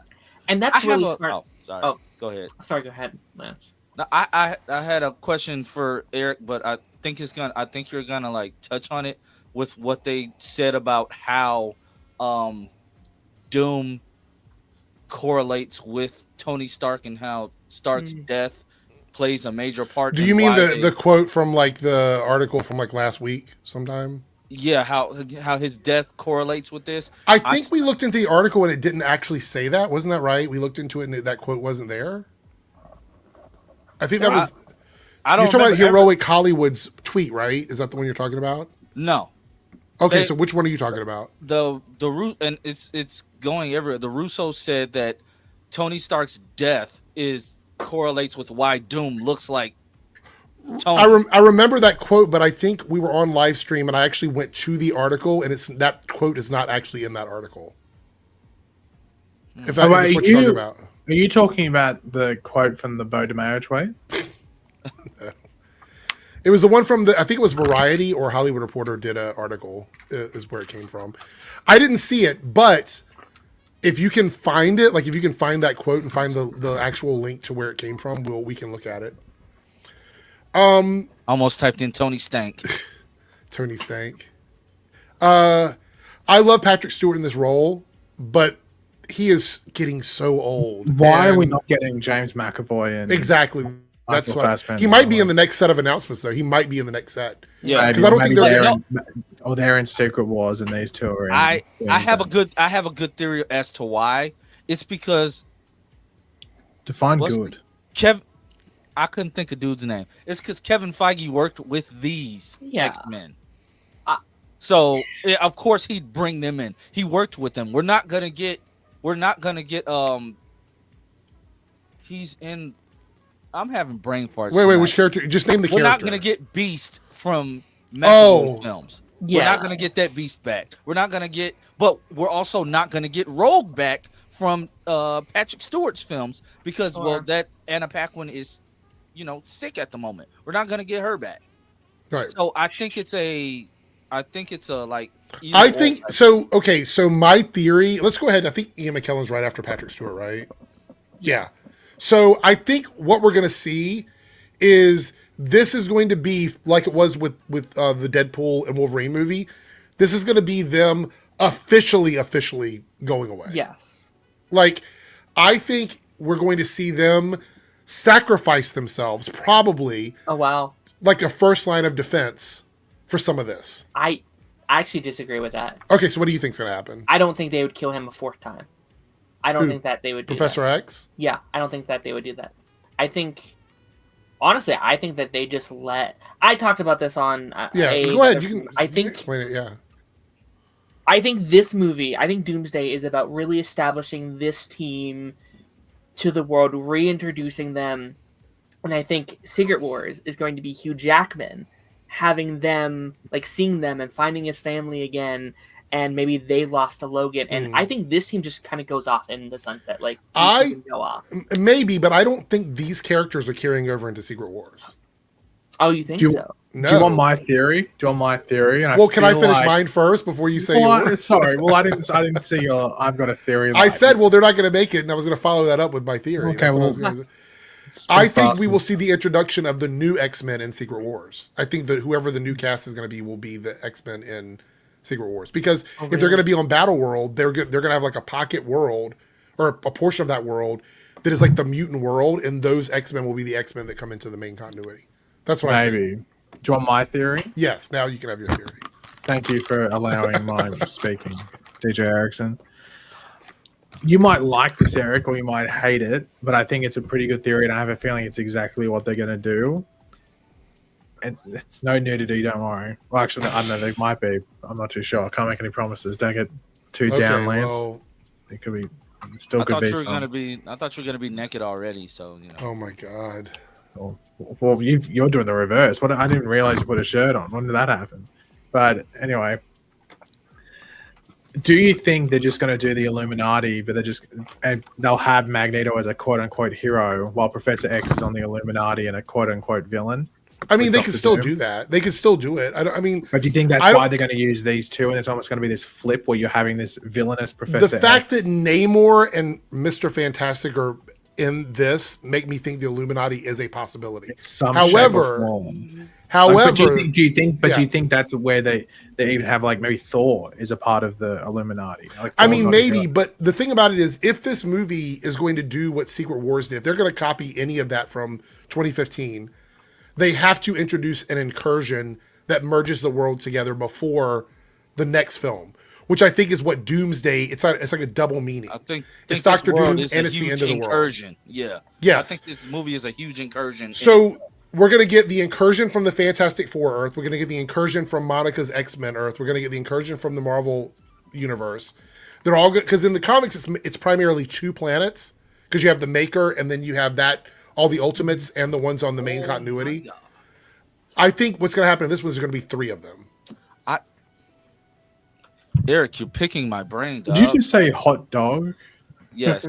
You're picking my brain, bro, because Galactus is going to end up, snacking down on Fantastic Four's planet, right? Yes. He's going to end up, just snacking down, eating it. I'm not going to say the other half of that. Just eating it up. Eating it out? Yeah. Oh, I'll be eating it up. Sorry. Eating it up. Go ahead. Finish what you're saying. No, I'm going to be eating it up. Right? In that moment, that's when, if this Doom is indeed from their planet, this is when he's going to reach out and, try to get somewhere else. That causes an incursion from the X-Men's world, wherever they're at. That causes that incursion. Yeah. Those worlds collide together, and somehow 616 gets pulled into that. Mm. And then that's when Sam is like, why is there a guy flying with wings on his feet with no shirt on? Can we just confirm that Lance is just yapping at this point? Was that English or was that just? I just gonna ask. It's Ebonics. I don't think they have that in Australia. Ebonics. Oh, isn't that like a type of like a roofie? Or is that like? No, it's not. Okay. They could also be setting up X-Men versus Avengers, which is another story they could do. I don't want them to do that in this because you still have more than one team, so it would be X-Men versus Avengers. Look, versus the Thunderbolts. Yes, and let me say this: I would much rather the X-Men versus the Avengers be the next big Avengers movie. I agree. Yeah, that's what I would prefer. Scrap Secret Wars just like they did Kang Dynasty. No, I mean after Secret Wars. Like, I would rather see an X-Men versus Avengers movie happen when they're all on the same planet and there's a reason for them to be facing off against each other. I think in this scenario, what little we know of it, it doesn't make a lot of sense for this to be X-Men versus Avengers between Doomsday into Secret Wars.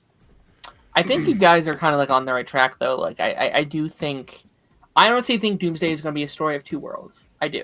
I think Fantastic Four ends, like Lance was saying, it gets eaten, and like they use their thing to like get to another Earth, and the audience is going to think, and I think they know this. They're like, oh, they've traveled to like the 616 timelines, blah blah blah blah, and that will be the X-Men world. Spoiler alert! Also, Galactus is basically a bitch for Doom in Battle World in Secret Wars.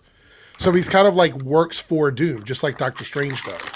So in that scenario, it makes sense. So it's like 3Dub on the streams with you and Lance. In what way? You are a horrible person. But I will say, I think Fantastic Four is gonna pull in. Hey, Lance! Everyone saw you laugh. The camera's on. I didn't laugh. I think Fantastic Four is gonna pull an Invincible when it comes to the end shot. You know how in Invincible in the finale, when Conquest was holding Mark's head and basically giving the world Mark's head, and they showed the boy getting his arm ripped off. we're gonna see the little kid that was holding the thing sign at the beginning. She's gonna be sitting there watching the world getting eaten by Galactus, and it's gonna be real dark. Wait, they changed. When did they change StreamYard? A couple weeks ago. A couple months, Okay. like a month ago. Well, what is it that changed that you're asking about? Oh, it's giving me like an X-ray feature or something like that. Here you go. What? The present feature, you mean? No, I can just like where you can. Is it gonna work? Oh yeah, Yeah, I where mean, I can put see a it. photo Yeah, there. I see it. What's What the am I? X-ray feature? Oh no, it was just the most random photo out of my computer. Like when I clicked open. Gotcha. I knew you Is loved this the Gotham edited one? Knights, but All right. seriously though, another thing that I can see was why they chose these X-Men is because technically James McAvoy and Michael Fassbender are still technically the young versions, and unless they're gonna Actually, be they're more in time- line with the ages of the characters in the comics now than Patrick Stewart. I and mean, Ian yeah, McKellen are. but in the context of the timeline, unless you're going to be time traveling to grab them, that would be In the weird to put context them. of D's nuts, it doesn't matter too much. I actually think it's more about nostalgia for Patrick Stewart and Ian McKellen. Sure. That's what I think it is. But I to think be we get honest. both. I would not be Yes. shocked if they meet. Also, each other. it might be cost as well. Those two might cost less than. This one was another big one. So Alan Cumming is Nightcrawler. Who edited this outfit? Because it's quite. Also, beautiful. did you see how like the biggest thing that came from this announcement is that his last name? Like everyone they couldn't write. Did people on- forget that was his name? No, on Yes. TikTok you can't write Cumming, Oh, gotcha. Yeah. so you couldn't look up his name on TikTok. And then like when Aw. people wrote it like in that they'd like go see like asterisk. If I were an actor and this were my last name, I would have changed it. well, unless you're an adult actor, then probably And then the- perfect. Perfect. Yeah. Right, then it'd be perfect. Yeah. We're getting old ass Nightcrawler. That's hilarious. If you were an adult actor, you would change your middle name to I'm. Nightcrawler's not a bad star name either, to be honest. No. Well, Look, then Or if you could, or you just say Nightcrawler's- like, or you could be like that, like maybe one of your parents is like Asian, like Chinese, and just like your first name is Wei. no. Why not? Because that does not sound at all. Or who? I disavow all of that. So Why? Because it is basically racist. So we're just going to disavow Oh, that it's a name. completely because it doesn't even make sense. So we're What do you disavow. mean? It's like if there's a guy who's We're not last name going was- that way. Okay, we're moving on. We're Why? moving on because I don't want to get in this argument with you. So It's an argument, it's a Nightcrawler. conversation. It's not a conversation. You're doing the it one to getting try and aggressive. you want to get people fighting in the comments. I'm not going to do it. I'm not just going to asserting my point, Eric. You're the one getting No. aggressive. No. What do you mean no? Okay, so Alan Cumming being Nightcrawler. Do you think they're going to change the way he looks? They're going to update it. I hope not. I mean, they what are. do you They're mean? They're gonna make him look like he does in the comic books all the time. His face is gonna be like a weird shadowy thing. Wait. You mean like Why? He's not gonna look like this. The same way Beast is more, CGI'd. Oh, you mean like from the Nightcrawler. end of the Marvels? Is that what you're talking about? Yeah. Yes, he's gonna look but isn't more that more- aligned. But people hated that. He's gonna though. look. And that was also because But Kelsey still. Grammer is like 70 years old, and putting him in like a hot suit like he was in X-Men 3 would be borderline silly. Like and with this, it's just like they'd put him in something like this, and then all they have to do is paint his hands and his face. Look, Quinlan's calling you out, Lance. I like messing with Gwendolyn. But seriously though, they're gonna make him look darker in the face like he does in the comics in X-Men 97. I can see it now. They're not gonna do all the weird face tattoos. Why not? Yeah, why not? Because everybody knows that Disney is gonna Disney-ify these characters. But they shouldn't. But they are. They already have. But why, Lance? And that's not a bad thing because we're gonna see them in the suits. The He's only gonna have the sword in his tail. I guarantee right, you. He's exactly. gonna No, have no, the sword. you're right. So like, I would love to see them in some version of their suit from the comic books. And since they're going to come, excuse me, from another world, we've already seen. What were you laughing about? You coughed and paused like the worst point after talking. Since they're going to be coming from the world that Monica is on, which looks to be like a X-Men 97 live action world, the suits can be like literally the comic book suits. It's gonna be the red and his suit's red and black, right? Or is it red and blue? Red and black with white gloves and white boots. He's gonna be wearing that, and it's gonna be, and he's not gonna have pupils. His eyes are gonna be the glowing yellow. That's gonna be it. It's not gonna be pupils. But I don't understand what the complaint is. That's the comic book character. No, I'm saying I'm not complaining. I'm saying that's what it's gonna be. Sounds like you're complaining. People are gonna expect him to come back looking like the Image. This one? People are going to expect him to come back looking like he did in X2. I really hope he doesn't look like this. This suit is awful. Like, he was the best thing about the intro of that movie, but I don't want to see him dressed like this. Wait, I'm not tweaking. Like, this is an altered colored jacket, right? Or yeah, it's been altered for the picture. Yeah. Okay. See, I thought I was tripping.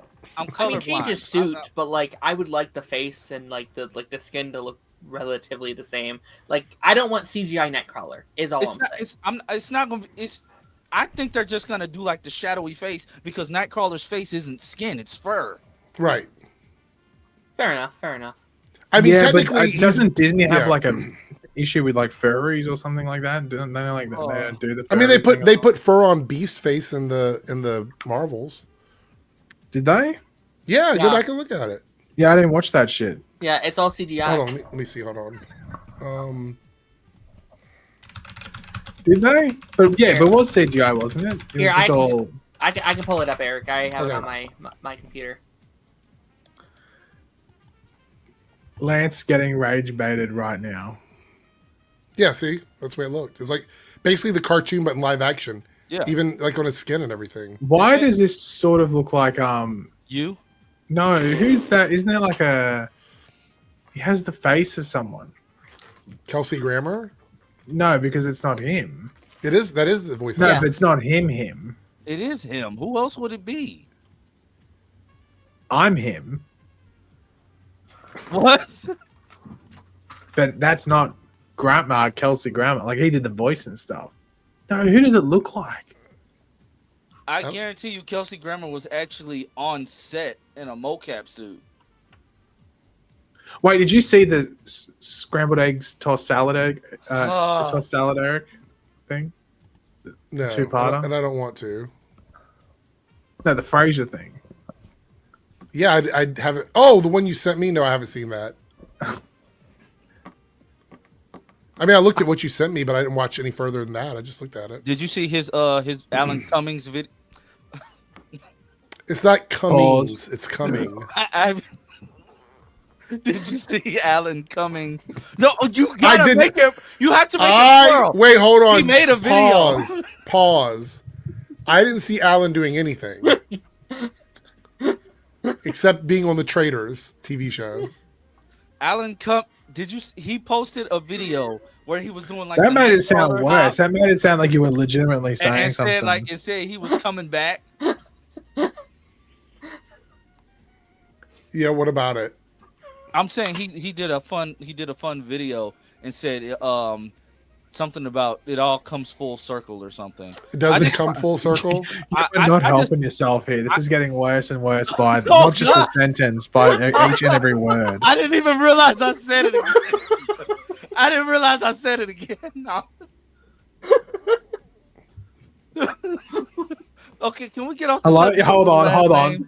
Yes, let's move on to the next picture. Yeah. Eric's YouTube manager. Okay. Oh, it's all. Okay. For next 4 stream. Okay. So the streams are demonetized for the next 4 weeks, Eric. After Lance's just, I don't even know what I'd call that. I mean, it's not the first time he's done something like that on the stream. So I didn't do it the last time. Well, you know, that was all pagey. Well, it probably was, but I can't remember. The two of you together is like instant demonetization on the stream. Yeah, but at least I didn't do the John Bobbitt thing. That was Lance. We're not going back there. No, it wasn't. Anyway, we're not going back to that. So we have Rebecca. Like, she doesn't have the hyphenated name anymore. Rebecca Romaine Salad. I did not know that's how you spelled it. When I was trying to look up, I kept spelling ROMAIEN. Yeah, isn't she married to Jerry O'Connell? What No, about you, wasn't Shoes? I have no idea. Wasn't she married to John Stamos? She was, yes. Do we think she's gonna be naked? I don't know. No. I don't know. Okay, so I think just picture X-Men 97, those characters in live action. I think I that's think what So we're she'll gonna wear see. the white suit and everything. Yeah. Yeah. Here's the question though: will she be a X-Men or will she just be in that world with them? I think it's possible she's pretending to be someone else and it's gonna get revealed. Like she might be infiltrating the X-Men and then they find out she's on the team. I heard Maybe- she's not gonna be blue because Trump wants to get rid of DEI.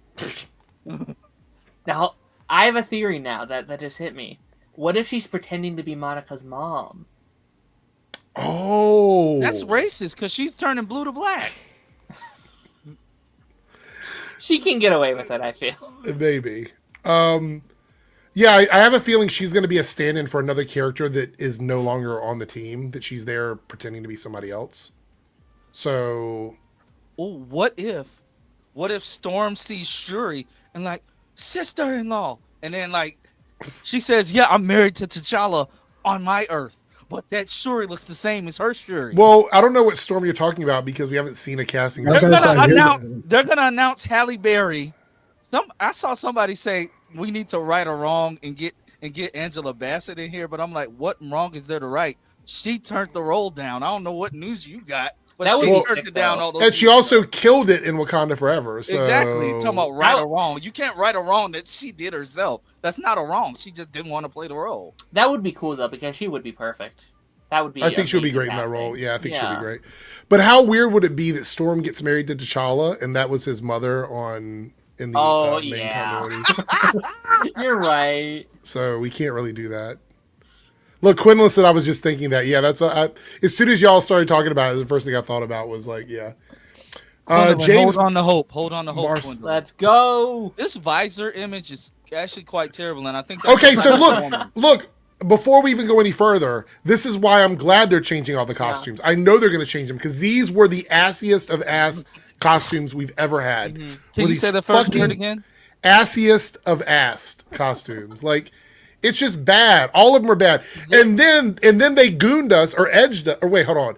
They pretended to give us the good costumes at the end of the movies, and they never right? fucking gave them to us. Yeah. Surely didn't. I will never forgive them for what they did at the end of Apocalypse. That was the movie, right? Last Yeah. Stand. Apocalypse. Last Last Stand, no, Stand. Last Stand.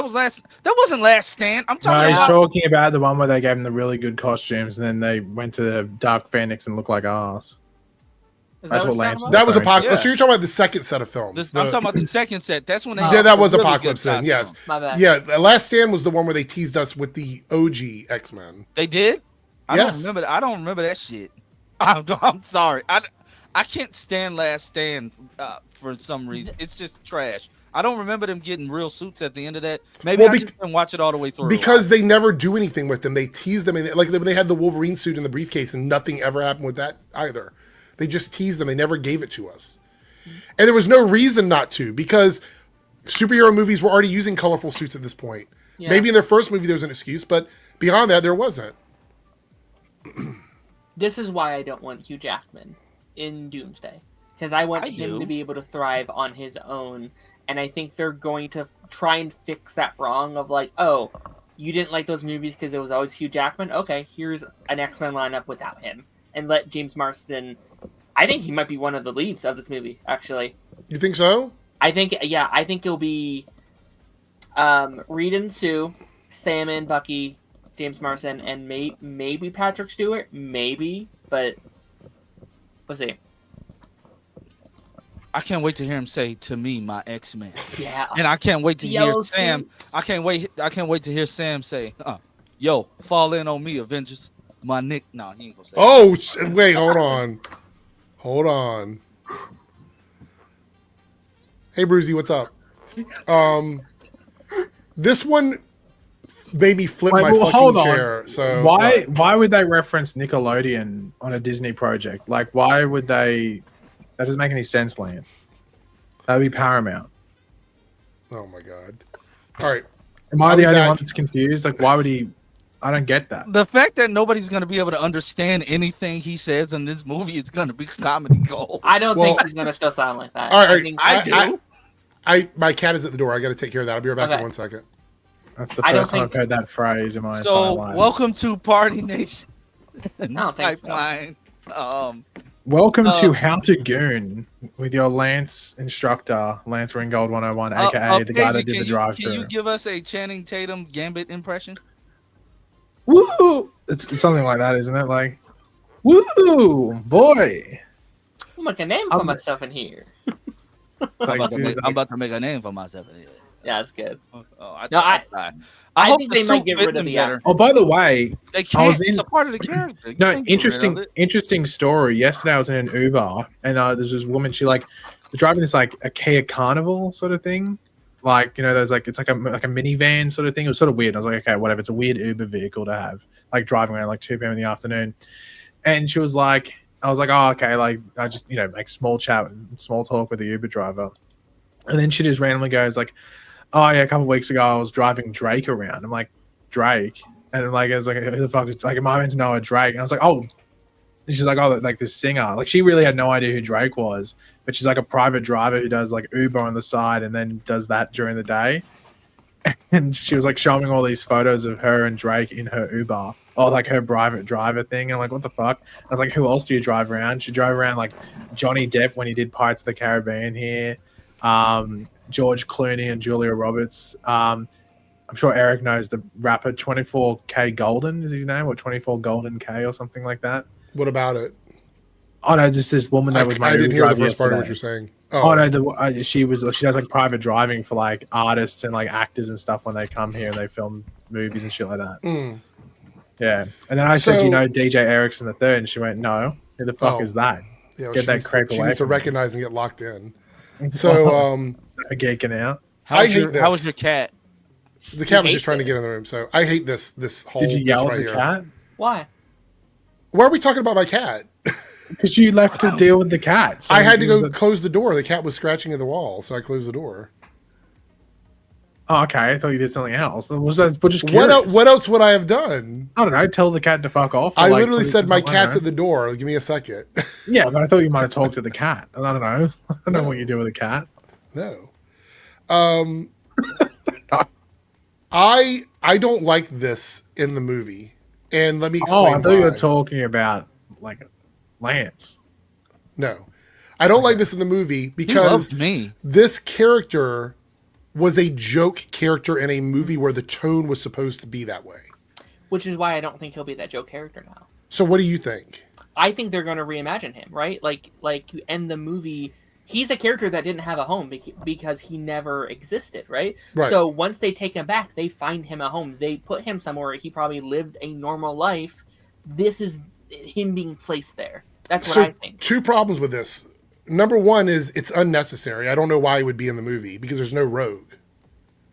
And those two characters have the most. We don't know if there's a Rogue. But if Rogue doesn't get announced, if she's not a character that's announced, I don't know what purpose he serves without Deadpool and Wolverine being in the movie. So is Deadpool and Wolverine going to be announced in the next lineup? What if he's just an X-Men? He's just an X-Men from this lineup of X-Men. That still, to me, doesn't... He has no actual connection to those characters. But I think they're all new characters, though. But if they're doing like an X-Men 97 thing, Rogue would be a part of the team, and then but I think also they're not going to announce everyone. I think they're going to. I think they're going to announce all of the major characters in the next line. Yeah, but Rogue might not be a major thing, so she might be in the movie. Especially if it's going to have to be a recast. They're going to have to recast Rogue. So what's wrong with her? She can barely walk. She's on a cane. Really? Yeah, she's been When sick did that for a happen? while. Like a few years now. Really? Yeah. Yeah, you haven't noticed her not in anything? She hasn't been in any movies or TV shows or anything like that? Well, I'd be lying. I don't really keep up to date with like personal stuff like that. Well, no, but I mean, you haven't noticed that she's not around. So no. Well, now that you mention it, I have to look it up. I don't know. Did you know? Yeah, I heard about it. I mean, like a couple years ago. She's been experiencing mobility and speech difficulties due to an undisclosed health condition. She was on a red carpet on a cane. It started circulating around like 2024. Well, last year it started circulating. Yeah, there was rumors of it before that, but it was like a couple years, like I guess 2024. Yeah, a couple years back. It was when they announced it or when they talked about it, like officially. Can I go back for like just a second though? Yeah, Because, yeah. I almost feel like it's a disservice to say that like you can't do Gambit without Rogue, because Right. I think he can stand on his own, like especially if you are kind of redesigning what this X-Men looks like, and maybe you can even do a thing where like maybe some of them are dead, right? Like maybe Rogue died, maybe Storm died, maybe Jean died. That's why they're not among this lineup announced. Right. Maybe. Or they just haven't announced them yet. I don't know, but So let me explain the reason why I'm saying that. I'm saying it because. Oh, she has MS. Oh, okay. I was going to explain say, it. like, Yeah. that sounds like MS. It's like what that Selma Blair and what's her name? So here's the issue I have with this. I don't mind to reimagine a character. Like for example, all of these X-Men will probably be slightly reimagined from the ones that we knew in the Fox universe anyway. yes. But this is a character that our only knowledge of him is in maybe 10 minutes of Deadpool and Wolverine, and Sure. he has no actual backstory. So he was funny in this role, Yeah. in that movie specifically, because that's what the character called for. I don't know if Channing Tatum can play another version of Gambit at the level that I necessarily want to see. Sure. Because Gambit in X-Men 97 isn't a joke character, and the voice actor, does a great job of bringing that to the table. Yeah. I also think that part of Gambit's story, and I'm not saying that she has to be there, but one of the dynamic things about his story in the X-Men is his relationship with Rogue. Sure. And her not being there, if he is going to carry on in the Marvel Cinematic Universe, her not being there with him in this pre-existing universe feels like an extremely big missed opportunity for bringing these X-Men over into this shared bubble. So I'm not saying they can't do it. I'm saying that it feels like you're missing elements of things that, because part of what makes Gambit relatable in the X-Men over time is his relationship with Rogue. Sure. Which means you would have to come up with another reason why he's not just some hot-headed, crazy person. That's my only thing. Well, I have a counter argument to that, and it's just what Quindolin brought up. When you had Taylor Kitsch, however you pronounce his last name, didn't have a Rogue. Right. Was a wonderful interpretation of the character. Also did not have an accent. He was on screen for 5 minutes, though. Still was a wonderful interpretation of the character. We don't know how long Channing's going to be on the screen. But We don't. His character was Lance, I hate to break this to you, well-received. but we don't know anything about any of this. We're just having conversations about like what we want to see. I know everything about this. Okay, so that's already established. So if you're saying that we can't speculate, then we might as well just stop talking about it. I mean, that's the whole point of what we're doing. No, I'm just saying though, like he can survive I think he can survive. He without absolutely having could, Rogue. but it would be a missed opportunity because Rogue did exist in the Fox X-Men world. Gambit just hadn't met Rogue yet. I would agree with Gambit you. didn't if this was exist. I would agree with you if this was the main timeline. Like if these were the Right. characters we were spending long amounts of time with. I think with just, let's be honest, this is probably the last project. Maybe Secret Wars last time we'll ever see this. I don't know. I think him being here tells me that they like him in this role. I Sure, think that but- might, yeah. But I think all these X-Men here are temporary. I think they are here for this event where they can, be They're a part of cannon this, and then they fodder. recast. Yes. They're I gonna think- die. I think there could be a cool story. If he has a memory, or even like a faint memory of what happened to him, there could be a really excellent story with Gambit of like, do I deserve to live? Right. What is my destiny if I just kind of appeared here one day, or like I never felt like I quite fit in? Why is that? Right. I feel like that could be really cool if you play into that. I If you have don't. enough time. I just don't want him to come in and be the slapstick joke character that we got I in agree. Deadpool and I agree. Wolverine. Yeah. That would be a big mistake on my part for them. All right, we got a couple of super chats. Actually, we have a member chat from South Texas Shark who says, "Thank you all for coming on the stream." So I do it all the There time. you go. Wait. that's Bo DeMaio coded. Quinlan with a 199 super chat. A lot of these characters are collateral damage. I do agree with that, but the thing is, Darren, you said you don't think they're going to kill off the X-Men, I don't. the OG. No. I So think th- they're gonna go off. Yeah. So you think they're just going to walk away from all this and like I do. leave? So where would they go if we're going to merge the Earths into one Earth? They're You not think- going to do that. I think they're going to figure out a way to separate the Earths. I don't think they're going to follow in the footsteps of what DC literally tried to do. No, but I mean, like in the story of Secret Wars, the entire point is to consolidate. I get that, but I don't think they're going to. They haven't necessarily followed the comics beat by beat by beat by beat. Yeah. No, I know, but what would be your, and Darren, I'll let you speak. Sorry, Sure. is what would be your, like, what would be the purpose of doing this if they're not going to consolidate? I think we do that, but I think that will be a different X-Men team. Like, I think the multiverse will still exist.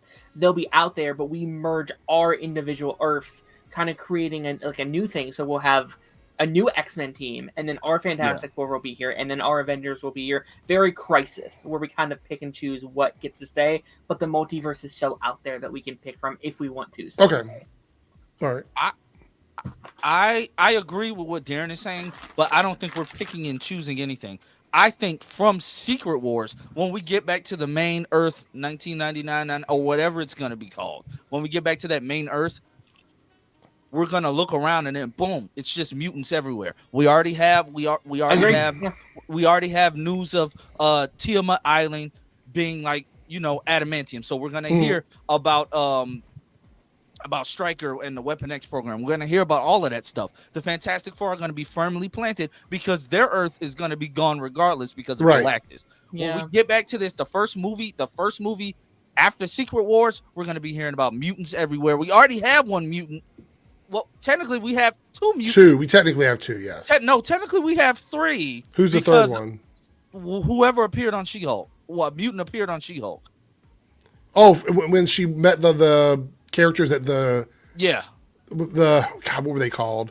I can't remember the name of those characters, but I know you're talking about. Yes, but more mutants are going to come out of the woodwork. I think we're going to hear about a Professor Charles Xavier starting up a school in New York. We're going to hear about all of that stuff. We're going to see the Xavier School for Mutants. We're going to hear about the Brotherhood. But do you think it's going to be the Patrick Stewart? No, I think it's going to be a completely new cast. But we're still going to see Patrick Stewart and Ian McKellen. We're still going to see them go back to their let me counter Yeah. let me counter this a little bit. Let pull it back in a little bit.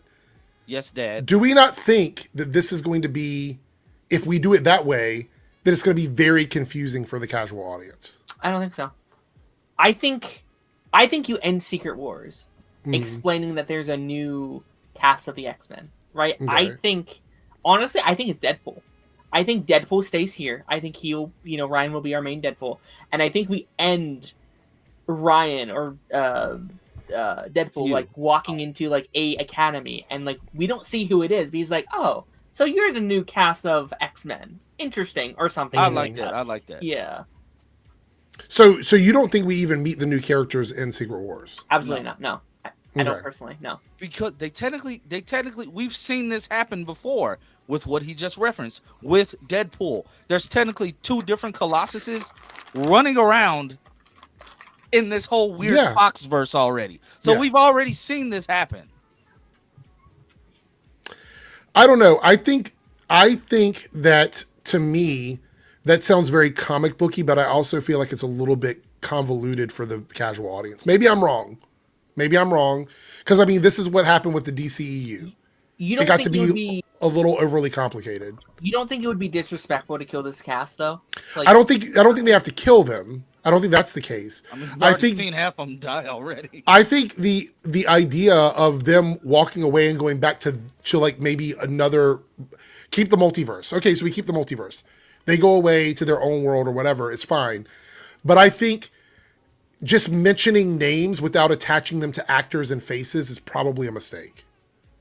Like mentioning Charles Xavier in the MCU without us meeting Charles Xavier is immediately going to invoke to the casual audience that's Patrick Stewart. Even if we tell them otherwise, that's what their mind is going to go to. We need to have those characters introduced and cast and on screen to make sure that people understand that these are the new characters. That's what I think. I guess that maybe just comes from me wanting to explore those stories for the first time. Like I like the idea of X-Men 1 being Charles recruiting for the first time. Like that's what I would like to see. So well, then I would say don't even mention that like what Lance is saying about like telling the audience we got like more characters or whatever. Don't even mention that. Like don't even say that at all. Like I would say if you're going to send off the Foxverse characters to their own universe or whatever, Monica stays, Deadpool stays, everybody else goes home. Agreed. Right? Yeah. So that happens. Then we can introduce the X-Men later on, but don't name drop people until we get to those movies. That's what I would say. I agree. Yeah, sure.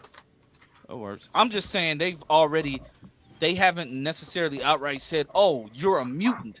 I think the term mutant is going to become more and more prevalent after Secret Wars. Didn't they name drop it in Miss Marvel? They did. No, I'm saying like the greater. You mean like in the term of like the public hating mutants because they have powers and stuff like that? The public hating mutants. Right. Like we haven't heard any big characters like Nick Fury or even President Ross could have said something about it. Yeah. I mean, we just got Skrulls name dropped in Daredevil the other week. And this goes along with what I just said. I would like to see them in their own movies, but if we're going to, I don't want name drops. If they're going to use new actors, we need to see them in those roles. That's what I'm saying. We could introduce them in Secret Wars, and they could go back to planet Earth, and the next time we see them is in their own movie, building up their team and stuff like that. I'd be fine with that. I don't like the idea, excuse me, of name dropping characters that we just saw in a previous movie and then having the audience try to figure out who those people are supposed to be. I don't like that. So I have a question. Since we're going to be consolidating universes anyway, which Spider-Man do you want to stay, Eric? Right now. Rapid fire. Okay, don't take a pause. Just answer. Which Spider-Man you want to see stay? I don't think we're getting multiple Spider-Men in that. I don't think we're going to see. You think they're going to come back again? I think Toby and Andrew are going to show up in Secret Wars. I don't think they show up in Doomsday. I think they show up in Secret Wars. I also think we're going to get a random appearance from Miles Morales in Secret Wars. I actually had a pitch today because like me and my guest today were talking like Tom might not have time to do this movie. He might be too busy with Spider-Man 4. He might be busy with Odyssey. It would be kind of fun if they're like, Tom's busy. Grab Andrew, and he'll be our Spider-Man for this movie because Tom just does not have time right now. Right. Pedro's a no-brainer. We'll skip over that one. I think it's easy for Tom to do voiceover work, though. It is true. Nobody knows who Spider-Man is, so he's going to be in the suit. I mean, they sort of did that with Civil War. They sort of did that with Civil War. So they could do it. They could pull it off. Yeah, like just have his stunt double show up, film some scenes, because we have to think about it. If they indeed want to put Charlie Cox in this film, he can't do it right now because he's currently filming season 2. So you still have to wait on that. Isn't Pedro still working on The Last of Us, or is that fully filmed right now? 2's done. 2 is done, and 2 was done a while ago, I think. I don't know if he'll be in season 3. I mean, because based on the is season 3 greenlit? Basically, they'll be. It's not. The show did extremely well, and I'm pretty sure season 2 is going to do well. So they said they have plans up to season 4. They're fine. Yeah. Okay. So the last reveal after Pedro, which we knew Pedro was going to be in it, is RDJ. Now, I am going to put this out there. Oh my god! I can't believe it. Right. When he told you to shh, did you say okay, Daddy? No, I did not. Oh. I don't think RDJ is the only Doctor Doom. Ooh. Vince McMahon, you think he's coming back? Well, no. I'm going to say that there is a reality. What? Did you say Vince McMahon? I don't know how to pronounce his last name, Pagey. Julian McMahon. That's what I said. So you said Vince. You said Vince. When Tony Stark goes into a coma. Roll it back. You said Vince. You got WWE on the mind. Okay. So when Tony Stark goes into a coma in the comics, 2 people sort of pick up the slack, which is Riri as Ironheart. She never becomes Iron Man. She's Ironheart, but she sort of helps out with an AI of Tony Stark. It's a big part of her story in the comic books. And Doom takes over as the infamous Iron Man, and he's flying around being Iron Man in the comics for a while. This plays into my theory. Okay, well, I think that the way they're getting around this is that this version of Doom is going to be a Doom from a planet where he had to take over for Tony Stark because Tony Stark is no longer alive. He's in a coma, whatever it might be. And that's why they're saying, because remember, Tony snapped on our Earth and he's gone. That's why the Russos were saying, if Lance is saying the quote is real, is that the death plays into it, is that this is a world where Doom has to take over for Tony Stark. Now, I'm not saying that this isn't the Doom that does all the shit and creates Doomsday and Battleworld and all that, but I don't think this is going to be the Doom that we're going to have moving forward. I think we're going to get introduced to another Doom. Oh, I agree. of course. Hopefully, yeah. He's gonna be black. Who? Wait, Artie, well, he's already done that before. It's Artie J, so it's just re-exploring. But- I mean, the cameo. Me personally, I think, especially with him doing the thing, which is what he did. And hear me out. This may be like tinfoil hat. He did that. Tony Stark did the same thing to Morgan Stark after he discovered time travel. What if in this whole timey-wimey thing somewhere another Victor Von Doom discovered time travel as well and figured out a way to get into this guy's body when he died? I'll tell you what, though. I hate being shushed. It actually triggered me. I hate when people tell me to shush. Like, literally go shush. I'm like, how about you shush yourself? Shush, Pagey. Fucking hate it. Maybe it's just me. And, like, I'm Rude. I'm okay if I'm the party pooper. This made me so sad when he appeared on screen. Like, I was like, out of all the cool announcements, I was like, oh yeah, we still have this. It should have been Vince McMahon, based on what Lance was. If Vince McMahon walked in. His what about personality Toby here. Keble, whatever it is, bring him back. He died in a lot of. You're like me with names. Like, stop naming names. You're gonna get them all wrong, and then people are gonna correct you on them every single time. I like getting corrected. Oh, by the way, did you talk about? I don't think you would have. Maybe you would have. I don't know. You have to let me know, Eric. Oh, here we go. Did you watch Final Destination trailer on a stream? Or... I haven't. No, I haven't watched it yet. I usually stay away from stuff like that because they're so bloody and gory. YouTube blocks them. No, the trailer didn't show any of that crap. Yeah. I haven't watched any of the Final Destination since like the second one, so I don't know any of the lore behind the show. I think I've only watched the first 3, but I didn't know they had that in Australia. What Final Destination? Well, I think it's just every destination could be your final one. Well, yeah. you know. I'll tell you what, though. Yeah. Everyone talks about like their like fears for that movie, like whether it's flying or crap like that. My one is the lawnmower from I think it's number 3 or number 4. Or maybe it's 4. Maybe I've seen 4 where the lawnmower like flicks the rock and it. Like, I just think that it's gotten so convoluted that they're just coming up with weird ways for people to die. That like I'd rather the Final Destination movies over Saw because Saw is just torture porn, while Final Destination is just like ludicrous ways that someone can die. Yes, I agree. I'm not into either one of those. So. I heard that movie, The Monkey, is just Final Destination but more funnier, like more comedic. The Monkey, this movie called The Monkey. Didn't you see that recently? I didn't see it in the theaters. I don't think it was that successful, but it was. Yeah, it's by M. Night Shyamalan. James Wan produced it and stuff like that. It's like a monkey, like one of those like. Well, I think it was meant to be the one with the symbols, but then Disney copyrighted that version of a. Yeah, they did. Musical monkey, so they had to use one with a drum. And like when it that rings a bell. Yeah, I do remember. Yeah, so when it stops beating the drum, not beating the meat, Lance, getting the mine out of the gutter, beating the drum. That? Yeah, Disney because of Toy Story. It's in Toy Story 3. Toy Story 3. Oh, that's so dumb. Oh yeah. So in the original Stephen King book, it's just like the symbol monkey, but they couldn't use it because Disney copyrighted it. Right. But apparently that movie is just Final Destination, but like more humorous. Like they actually have fun with it. Yeah. All right. So these are all the people that were not listed in that reveal that people have brought up. And Nate, Lance, Darren. I think there's a lack of women. So a lot of the women are going to be in the second reveal because they just can't. There's so many women. You can't like leave all the ladies out. So, oh God, the MCU. People were saying that, and like they're right. There is a lack of women, but there's just a lack of Phase 4, 5, and just like TV shows in general. Yeah, it's no diversity. It's no diversity. Yeah. So, just like really quick, this proves our whole point that like Phase 1, 2, and 3 just didn't have enough females. That's just that entire thing. True. Display. Because they had to include Invisible Woman, who wasn't even part of the earlier phases. So and Yelena. Yeah. So Chris Evans, we know, is coming back in some regard. We don't know what the role is going to be, but I mean, are we getting Hydra Cap? Are we getting regular Cap? I don't know. It's one of those. We're getting Human Torch. Just quickly, just before you move on from it, when they announce an election in America, do you just get bombarded by text messages and stuff saying "Vote for us"? Vote for us. Yeah, we get. They announced the Australian election today, and I'm non-stop all day being getting text messages from local parliament. Yeah, we get them too. I'm glad when election season is over because it stops, so we don't have that. Hey, ridiculous. Eric.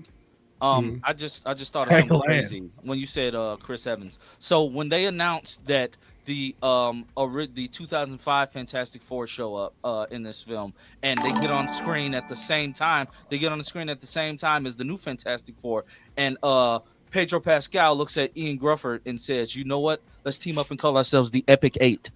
Is it Owen? Is it? I don't know.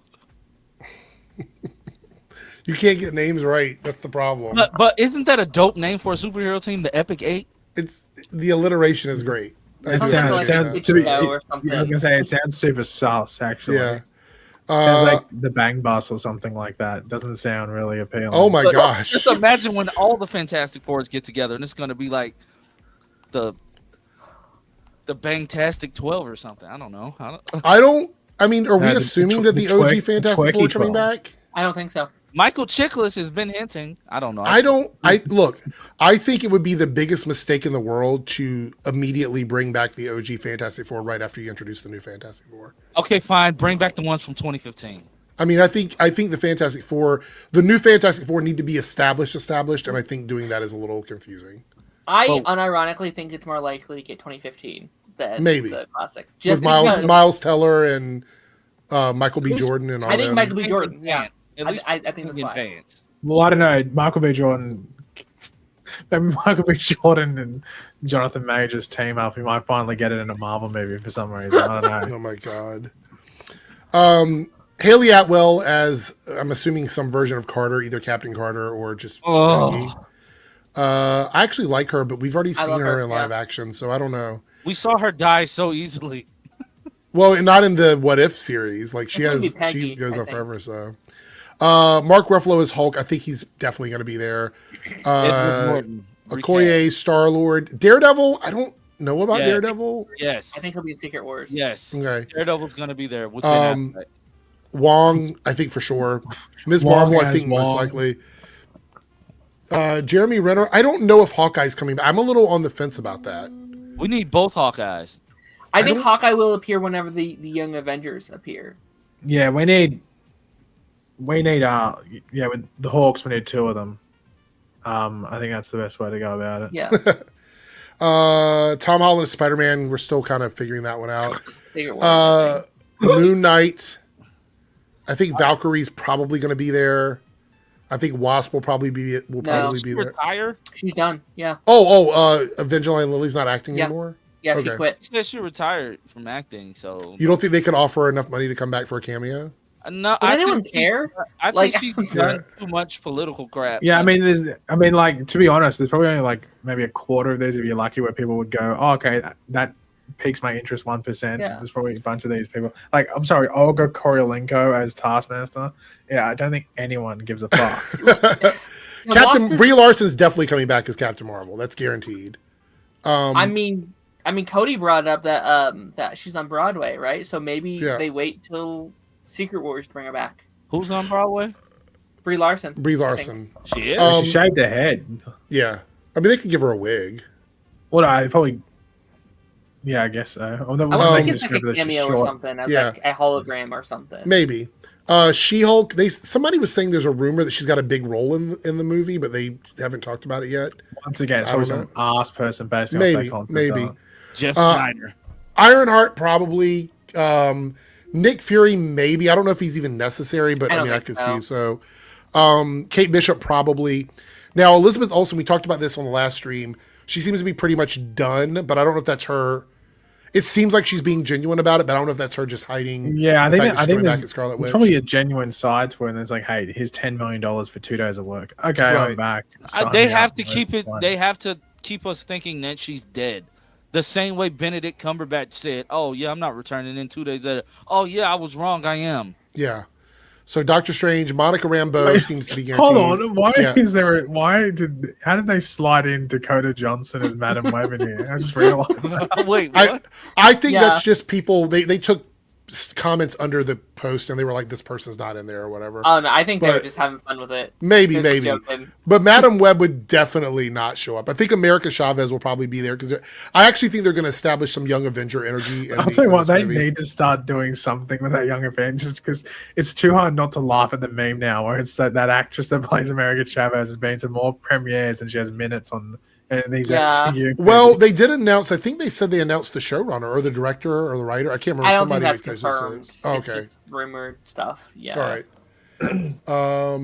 Actually, all I have a like a thought about that after you're Yeah. done with this that I'll share. Well, we can stop there. I just wanted to go through the people that weren't announced. So We just gotta wait for the more to come because they announced Yeah. more was coming. Just coming. Yeah, we Alan's have- coming. We have a whole other half of cast. Yeah. yeah. Well, so what were you gonna say? No, Darren? like it like crossed my mind today where like maybe not a full on one, but like I do wonder if maybe Vision Quest could work as a place for these characters to finally unite, right? Because we know that obviously Vision will have a connection with the Tommy and the what's the other one's name? Tommy and Billy, right? So it's like I could see a world where maybe that show's about him going out, maybe trying to find his sons that are out there, find out what happened to them. Ultron, unironically, would be a good first villain for the Young Avengers to fight Yeah. if you wanted something like that. Like it's an old villain of the MCU that the original Avengers fought would be a cool like, oh, this is like a rite of passage for us to have to team up with this guy. Do I think that will happen? No, but I do think it would actually probably be the smartest move, especially if you want them to have been established before Doomsday and Secret Wars. I feel like that could be kind of cool. All right, we got a couple of. Let's drop this out. A couple of super chats here. So Alicia says, with the $2 super chat, thank you so much. 5 women of 27 announcements, not cool. Yeah, I noticed that, and like Darren, you said that's a big like indicator that there was a lack of women in the earlier phases 100%. of the MCU. No variant of Black Widow announced either, other than we have Yelena, but not from the OG Black Widow, so she wasn't announced. So not sure if we're gonna see that character come back. I don't think we're gonna. I don't think she wants to come. What back. about I don't think Gamora? she doesn't. No. I don't What? think Gamora, she. Nebula, no Nebula. No Guardians were. There's no announced. Guardians yet. Yeah. I mean Star-Lord. No, Star-Lord. He wasn't. No, I'm saying he wasn't announced either. Yeah. Yeah, he was. Chris wasn't. Pratt was not announced. No, he wasn't. Chris Hemsworth is Star-Lord in this movie. Pagey, Got him. Pagey, where's my belt? Because you need a war. Wait, can I ask something quickly? What's on your shirt? It's got words. Who, me? Not yours, Eric. Lance's, because it's got like a fucking Street Fighter. paragraph on there. Street Fighter. It's the shirt I always wear. Yeah, but I I can't might see it. look. Oh, okay, yeah, I think I've seen you wear that before. It had holes where nipples are usually, so you fix that shirt up. Here we go. Where's this at? What was that thing I was What are you gonna do when they announce Christopher Daniel Barnes will be appearing as Spider-Man in Who's Secret that? Wars? Who's Christopher Daniel Barnes? The voice actor for Spider-Man '99. Jesus Christ. No one would get that. They'd be Yeah. like, Yeah. A lot of people would get that because they want. him Yeah, back but in most of those people 97. probably deserve yeah, but they kick to don't the recognize him. They know his voice. Yeah, they'll recognize his voice when he's in a Spider-Man suit. Duh. Oh gosh, these super chats. So Stagger Warrior with the 4.99 super chat. Just got a stream. I'm putting a super chat to help with the goal. Well, thank you so much. We didn't actually hit the goal. I'm going to start it up again with like a smaller number so we can try and hit it before the end of the stream. Because you guys have gotten very close to the goal. So How much do you need, Eric? How much do you need? I still got tax money. we officially were 3 super chats away, and that would have been $15 in super chats. So That's too rich for my blood. I was going to say, yeah, how much do you need? Mate, what did you have for dinner? I had Harold's chicken. Harold. Yeah. We had the same reaction the other day. Y'all don't know what. Eric, have you heard of Cooper's Hawk Winery? No. He's had a Hawk tour, not a Hawk winery. But Oh my god. Oh, that's a good point. We haven't talked about the Haktua news yet. Paige probably knows it. I haven't heard anything about it, so. no, but Darren, I'm you're excited. too young to know about. We haven't talked about Stephen Yeun being cast in Avatar: The Last Airbender live. yeah, because action. no one gives a fuck. I care. You know what? I heard it was beef between you and that side of the world. So I'll let that slide. Wait, what? Yeah. Is that America? Man. Oh my god. No, that's not America. Since we got about halfway to the goal, I have set it at any level. So even the 99-cent super chats count now. So we need 5 super chats of any level. So like even if you want to throw $1 in the hat, you can. Because Quindolin dropped 2 $4.99 super chats there. Thank you so much, Quindolin. So yeah, 5 super chats of any tier will hit the goal. That's very, very. Like literally, no matter what country you're in, it's the lowest tier. So Lone Wolf. So use 2 N's here. $2 super chat. Why are y'all cunning, guys? Okay, I'm sorry. So Hey Eric, I have a question, but it's not about Marvel. yeah, I want to know your thoughts on and this is gonna send Darren crazy. I want to know your thoughts on the castings for Jon Stewart's parents in present day and in the past. Why would that drive me crazy? Because you know who I want to show up as a part of his family. Oh, I didn't see the present. I didn't see the present day castings. The present day castings are who are they? One's called like Spencer, is it or something? That's the they can't. Then it's funny that they're doing it for Nicole Ari Parker is playing his mom in present day, and I think Candace Patton is paying his aunt. No, I'm Sherman. That's it. Sherman Augustus is playing his father. I knew it was a fucking stupid name. Who's called Sherman? Like when I think Sherman, I think of American Pie. I have a cousin named Sherman. Well, slap him next time you see him. He's a junior, so. Okay, well maybe he can still slap, but just not as hard. And then you got the So all we're waiting for, and Eric, bear with me because you're gonna see where I'm going with this. You're gonna see the vision. You're gonna see the vision because they did this on TV. So they cast the mom and they cast the dad, right? Who are they missing for Jon Stewart's family? The mistress? No, they're missing Lynn. They're missing Lynn Stewart. And who does Lynn Stewart marry? I don't know Harvey Weinstein. Jefferson Pierce. Oh, that's right. She does. Jesus, Eric, you're supposed to know this stuff. Yeah, I mean, I forgot about that. That's true. Once they cast Lynn, then that just opens the door for there to be a live action Black Lightning in the DCU. Just make them dark. Are you just mentioning this, or do you have a fan casting?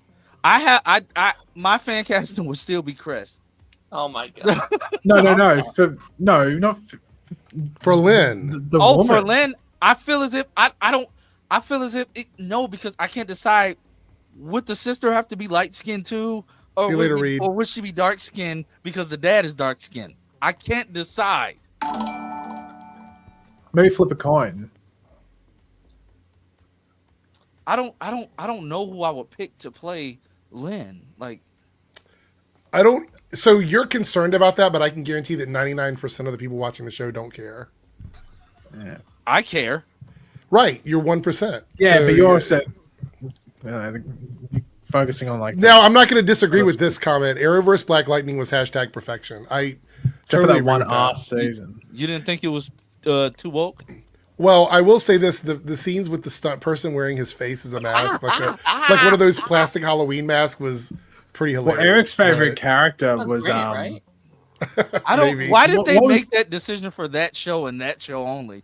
Nobody else did that. Every other stunt double was just you could tell. 3Dubs here. He else. says Halle Berry for Lynn. Isn't it Lynne? Yeah. Oh, that says is that like a Chinese character, Lin? That's gets a bit too controversial though. It is. It is. Casting. So Alicia, what movie is that? What? Ling Ling? What's that movie? I don't know what you're talking about. Is that Mean Girls? What? Yeah, Oh, maybe it was Mean Girls. I do think Is you're it right. Mean I think it was Girls Mean Girls. Yeah. Or is it the other one? No, it's Hot Chick. What? I only saw Hot Chick one time. Oh, it is Hot Chick, the Rob Schneider movie, Bling right? Bling forgot her bling bling. Yeah, that's it. I Yeah. remember that. Oh, yeah. I started when you said hot chick. I started thinking about white chicks. No. Hot Chick is I the did Rob too. Schneider movie or whatever. I watched White Chicks the other about a week ago. Okay, Fucking so- funny. You have that in Australia? Yeah. Bookmark the White Chicks thing. I got a funny story I'll tell you right after this. But Alicia here with the $2 super chat says, Avatar Last Airbender movie is going to be Didn't you fire. hear this made was by an all creators. white party? Do we agree with this comment? I think that they're right, that it is going to be. It is if it stops getting delayed. Yeah. Just give us the show, even though it's gonna be like 75 in the second season. Yeah. Well, So, yeah, go ahead, Darren. I do think it's interesting because this is now the second celebrity casting we've had for it, which is something that the original show didn't Who was do a the lot first? of. So that's kind of interesting to me. Who's the first?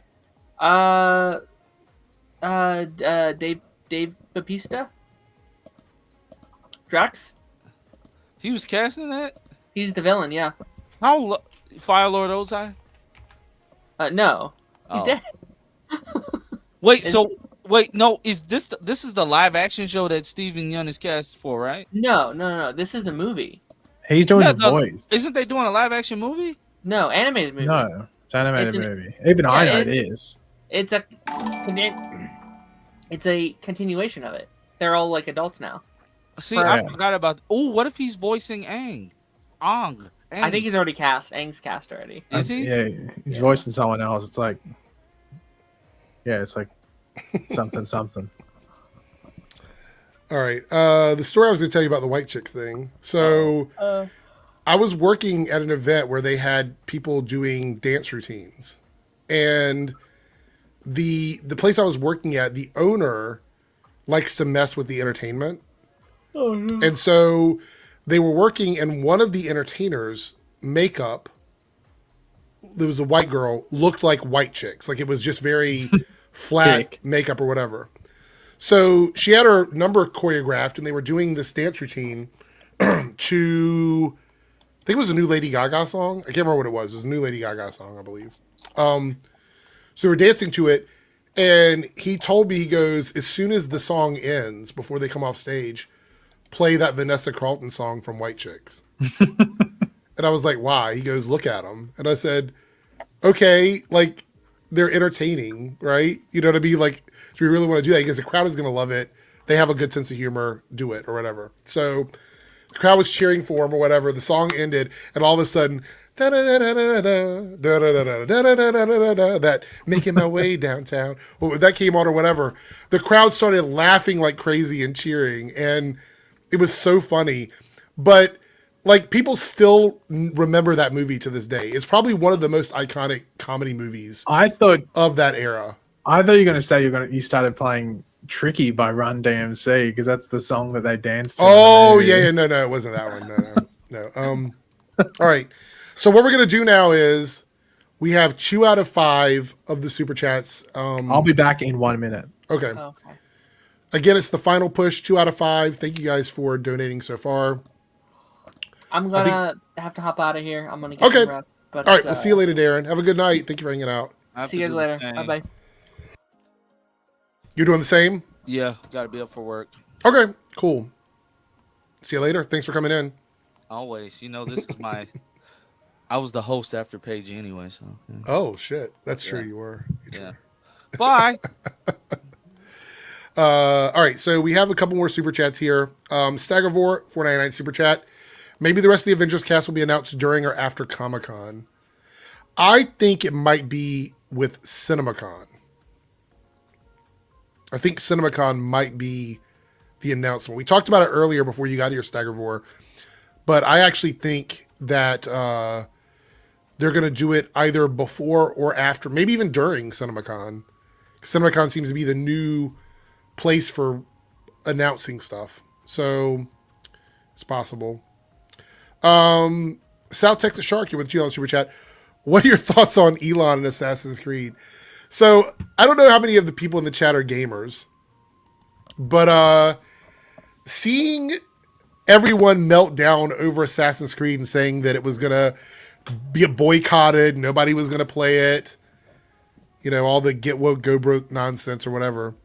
Seeing both Grums and Elon get ratioed by the official Assassin's Creed account was hilarious.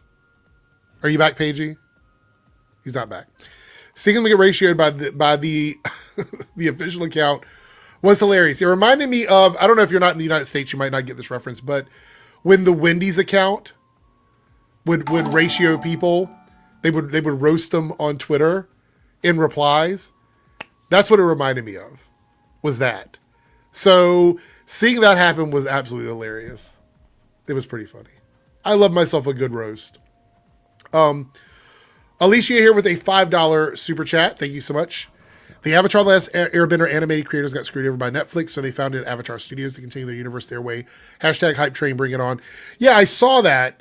I'm so glad that they have the opportunity to continue that story. I love Korra, so hopefully we're going to see more of that character, and they'll be able to do what they want.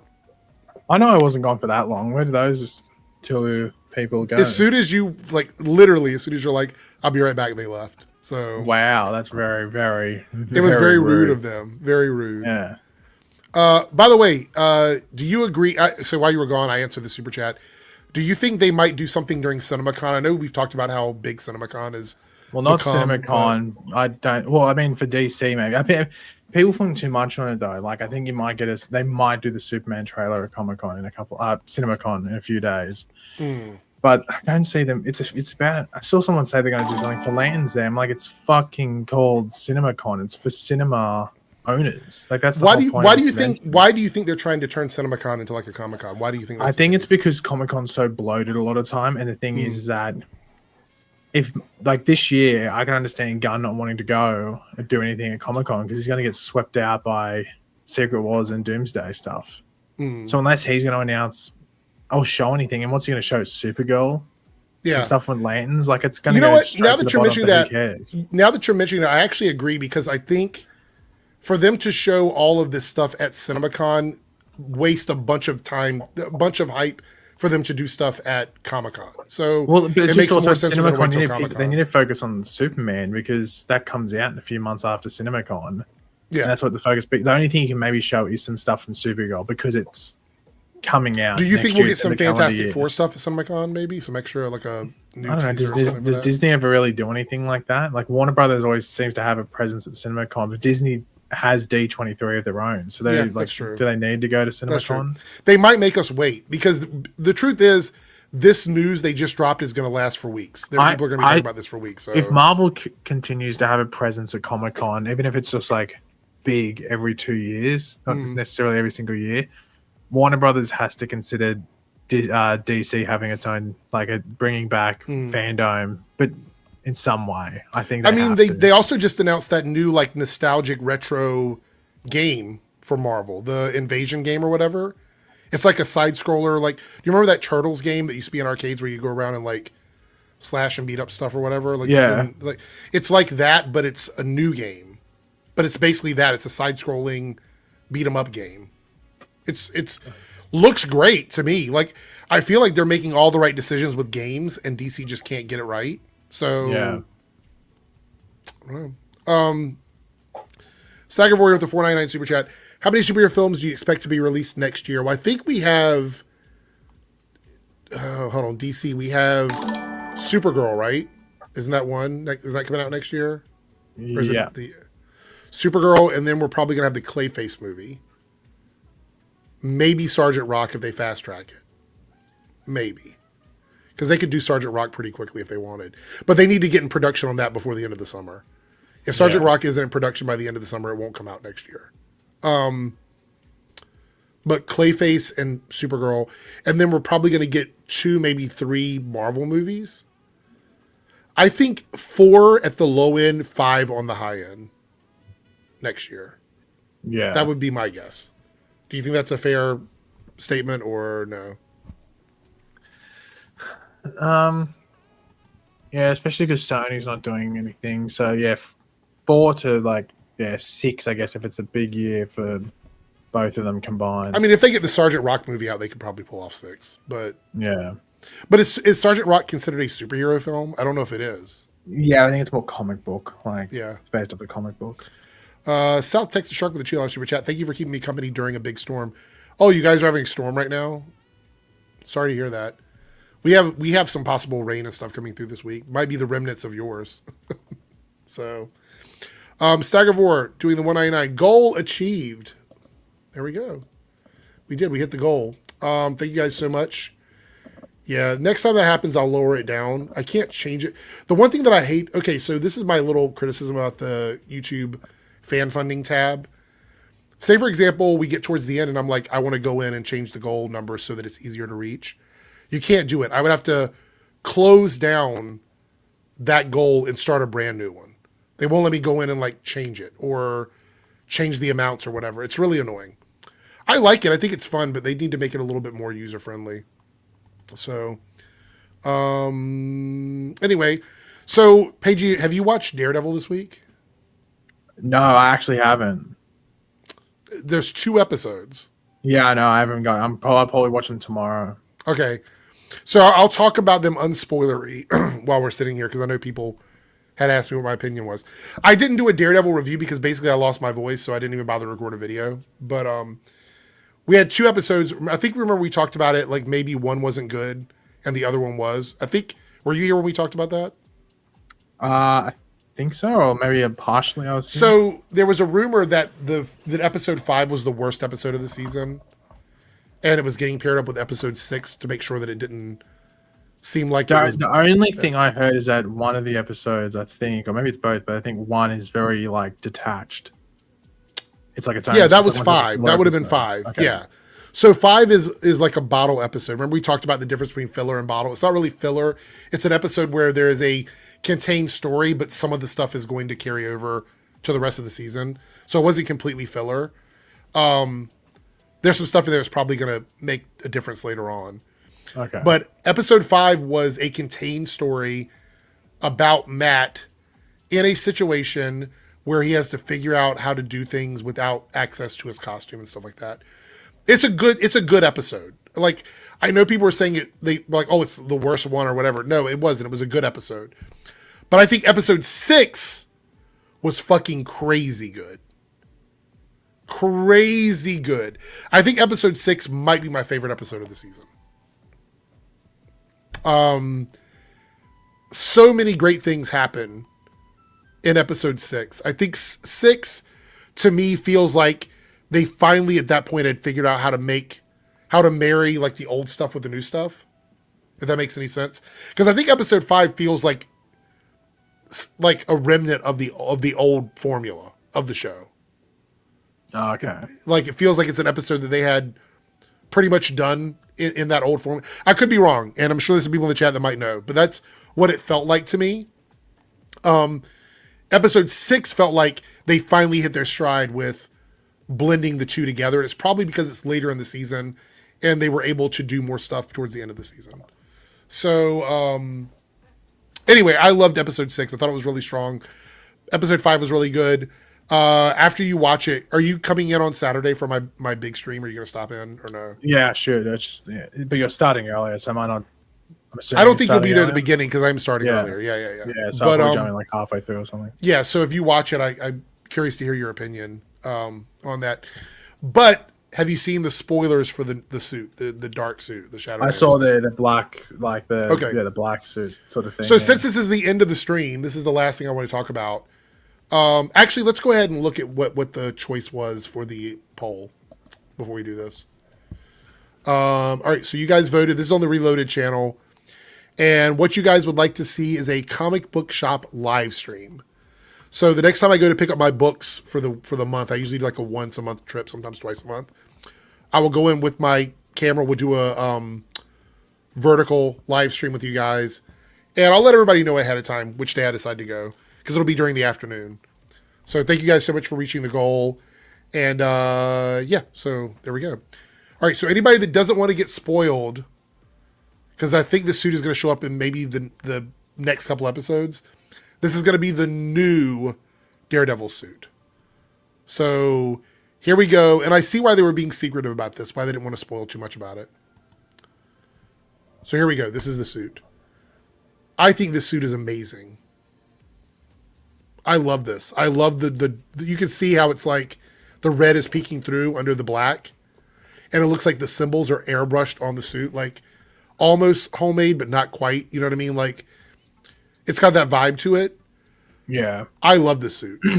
What do you think of it? What is your take on this? Yeah, I think it looks weird. Like when I saw it, I was like, wow.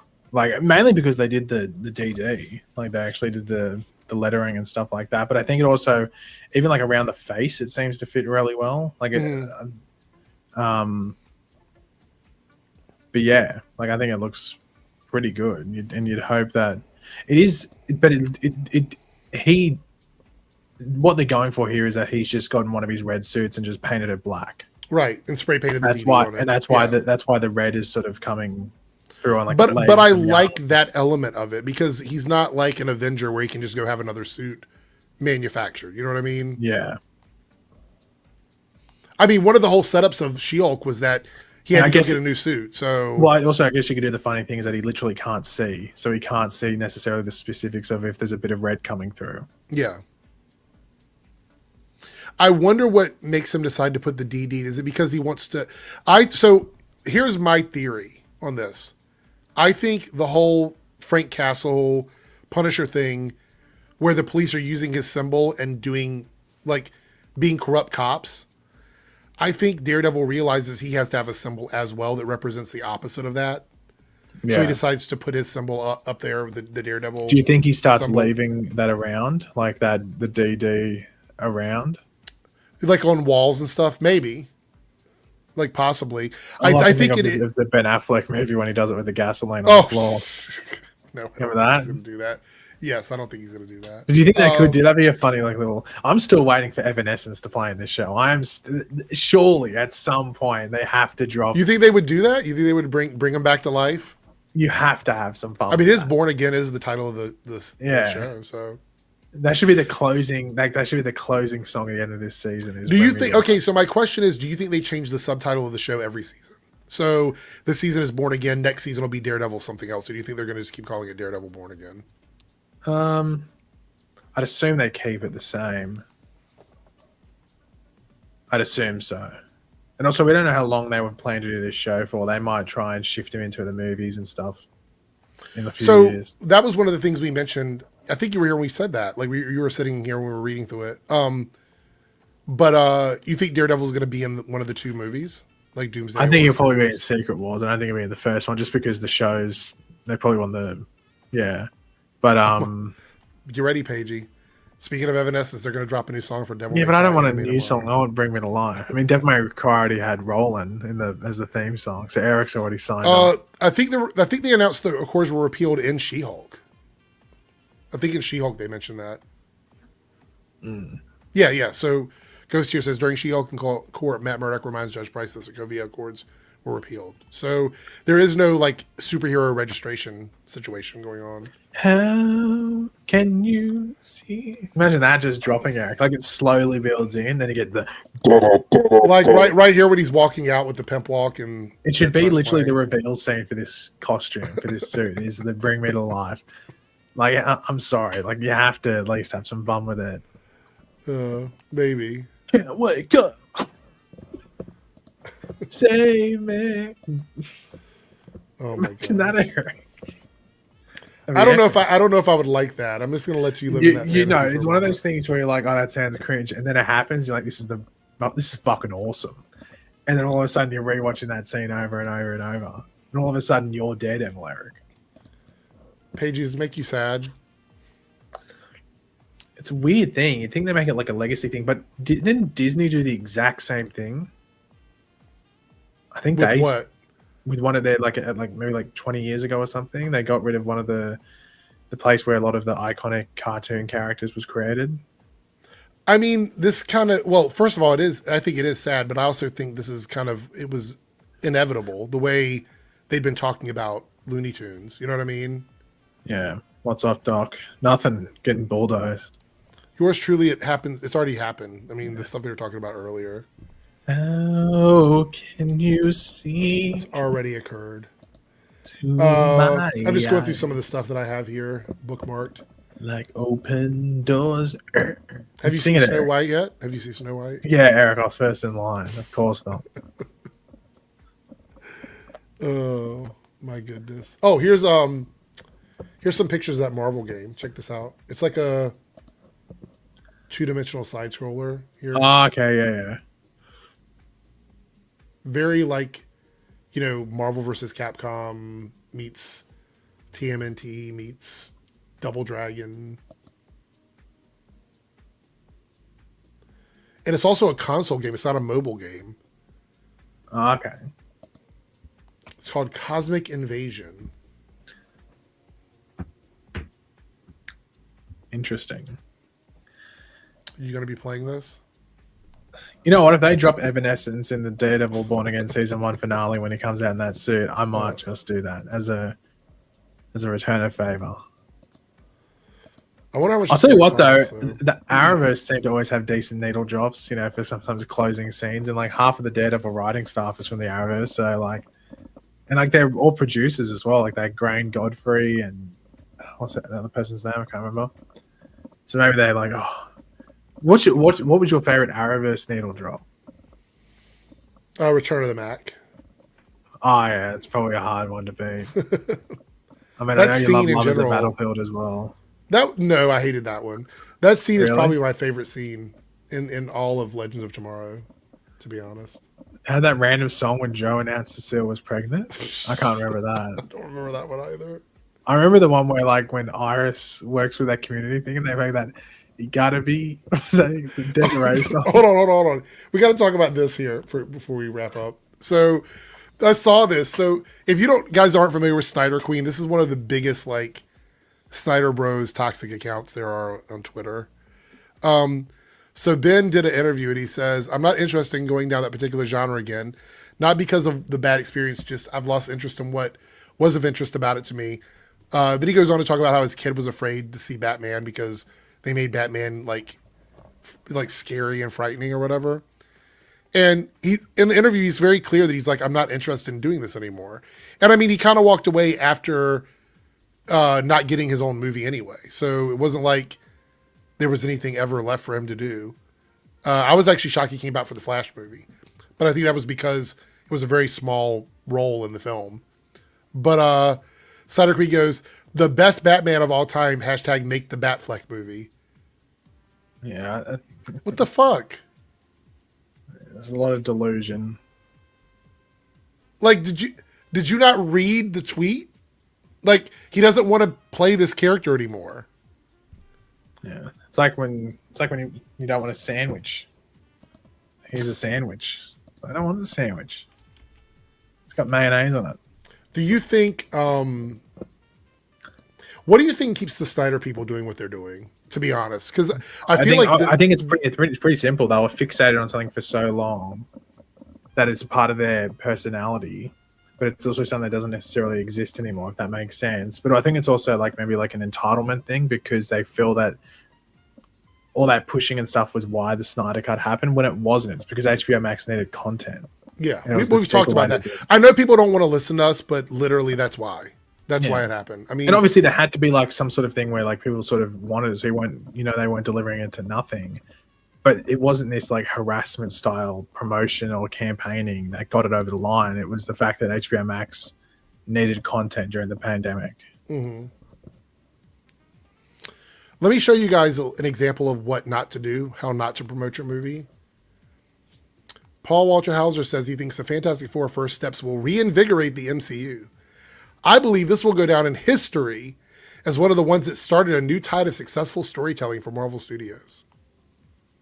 Yeah, it's probably not the best way. But then again, he probably doesn't care about the other projects and stuff. You know, this tells me that he's a one and done character. This is what that tells me. Well, who's he meant to be playing? Isn't he meant to be playing? I think he's like, playing Mole Man, I think. Right? Mailman, and I'd assume it's not a massive part. It's just like a. This to me, and I posted under this. This is an expectation builder that makes people hate movies because you're not saying that it was that you had fun on set or that everybody you worked with was really happy about the movie or the cool elements of it. This is a vague hype statement, and what it does is it makes people go into the movie like thinking if this isn't a 10 out of 10 movie, then I'm going to be disappointed. Yeah. But dude, I have to jump off immediately. I have to jump off like right now, but I'll talk to you and I guess everyone else at a later Everyone date. else later. All right. Sounds good. Bon voyage. Is that what they say? No, au revoir. See ya. And now it is just us. It's just us, everybody. Let's see. What else do we have here to talk about? Trying to see if there's anything left. I want to say I'm really disturbed. I'm really disturbed by this, which is all of the AI theft of Studio Ghibli's style. I was like, wait a minute. Is this what people really want? People just want to create bad memes out of like art style that's got passion behind it. I hate this era. I hate this era that we're in with AI at this point. And I know we've talked about it quite a lot, but I don't mind assisting AI, stuff that helps you be more productive or can help you in a job where you need to go for efficiency. But I fucking hate that AI is being used for art as a replacement for actual artists. I think it is one of the laziest fucking things you can do. It's one of the laziest things you can do. And I'm not necessarily speaking to people who are doing it for like their thumbnails or whatever, but people who are stealing it and using it to possibly make money off of it. Like the studios out there that are going, we're going to use AI to do XYZ. We're going to replace directors and actors, voice actors, and artists with AI. It's awful. It's awful. Alicia says, no, people don't want AI art. It's very unpopular. People literally boycott projects for having used AI. I would like to think that's going to be the energy moving forward, but I just don't know. I'm a little concerned. I think we actually need more protections on this. Now, I know when they did the strikes a couple years ago, this was one of the big issues for people, directors, actors, writers, was about AI. I'm still concerned. I still think it could be a problem. I still think we could be looking at the worst possible outcome for this. So I'm worried about it. Lone Wolf, I did see a message from you. Let me head over here.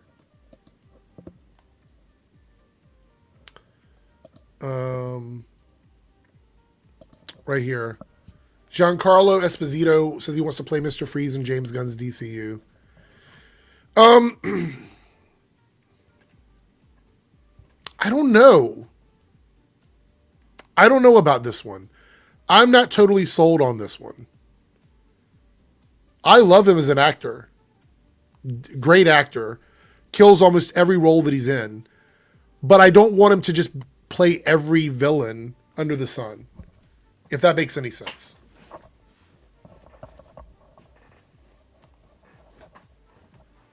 I could see him in this role, though. Let me know what you guys think. Thumbs up or thumbs down on this one. I don't know. I thought he was good in Brave New World.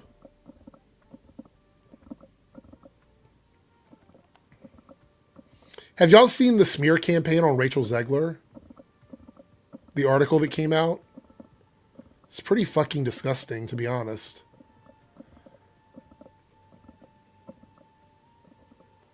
Disney trying to throw her under the bus for a movie that isn't performing the way they want, which was really stupid, by the way. Really stupid. Let me tell you why this is stupid, okay? This article here is not the article. This is a rebuttal to that article. But let me tell you why it's really stupid. All the stuff that's coming out about Rachel Zegler and what she said, and people, I think it was like one of the executive's sons went to talk to her or something like that.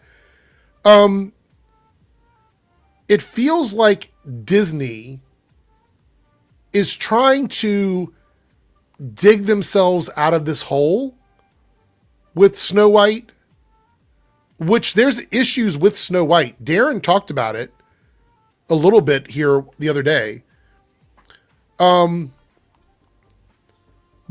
you're talking about a 100-year-old character. 100-year-old character. In this article, it kind of goes over it. Rachel Zegler's innocent. Why the internet is so incredibly wrong about one of our most promising actors, which, by the way, she is.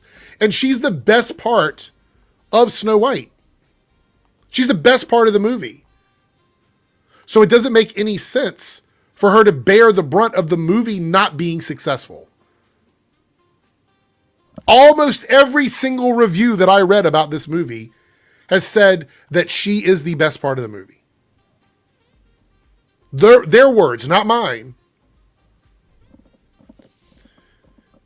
It says here, there was a lot of harassment from certain groups of people. They were showing up at my apartment and screaming profanities. This was back in 2023. As a star on a rise, still in her early 20s, Zegler does not have the safety or security of a mansion residents tucked away in a place like Hollywood Hills. She's a working actor who takes public transit to work. So the fact that people found her residency is far more horrific than appearing on a map to the Star Tours. Disney disclosed to Variety that they hired additional security for Zegler's Snow White co-star Gal Gadot due to death threats she received as a former Miss Israel pageant winner and soldier with the IDF. But there's been much to no word on whether or not they extended the security to Zegler for targeted harassment she received, which is crazy because the vast majority of the people here on YouTube that have been talking about Snow White have been doing so in spite of Zegler, not Gal Gadot. There's almost no criticism of Gal Gadot from the people here on YouTube that were criticizing the movie. The hard truth is that the general public and panicky studio heads greatly overestimate the power of online discourse. I agree with this. For every story like Sonic the Hedgehog gets a redesign due to fan backlash, there are a dozen online exclusive dissensions that barely make a blip. If social media engagement numbers truly had the power many people, including those same panicky studio heads, like to believe they do, there would be a direct correlation between influencers being cast in movies and box office returns. Spoiler alert, there isn't. The general public not only doesn't care, we've talked about this. We've talked about this before.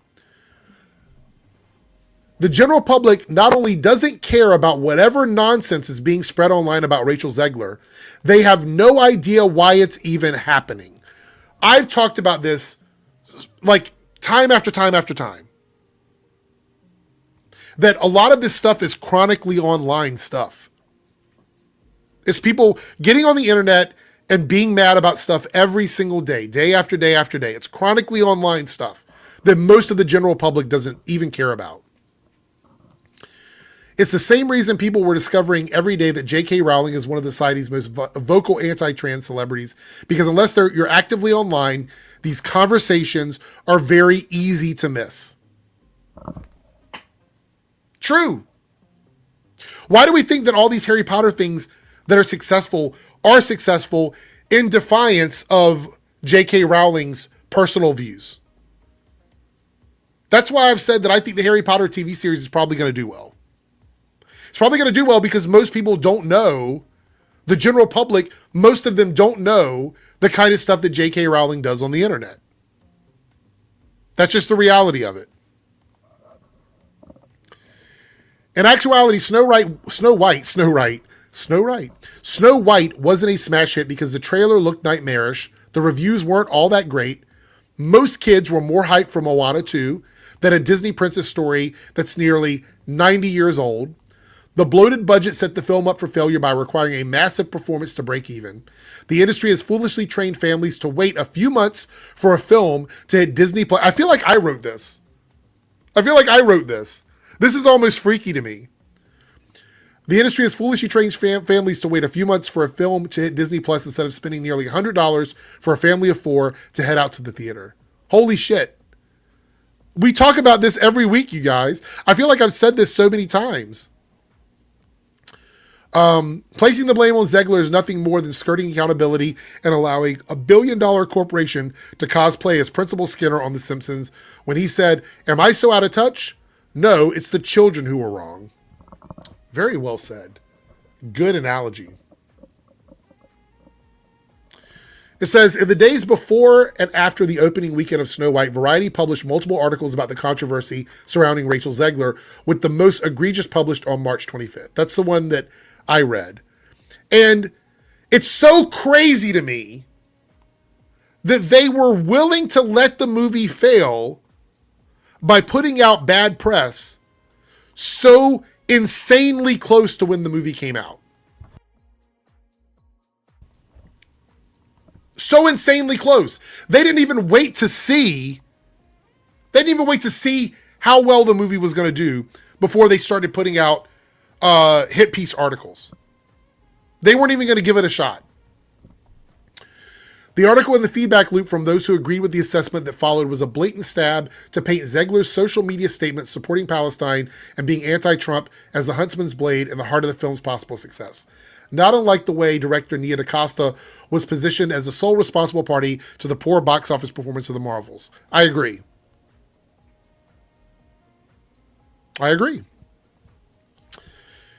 This goes on to say, it's embarrassing, honestly, it's embarrassing,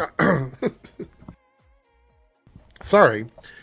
It's embarrassing, honestly, to witness this very clear attempt to control the narrative surrounding a film's critical and financial journey by capitalizing on the loudest, cruelest people online, all of whom are practically frothing at the mouth for the chance to unleash baseless, disgusting character assassinations on the person who is the only reason the film works at all.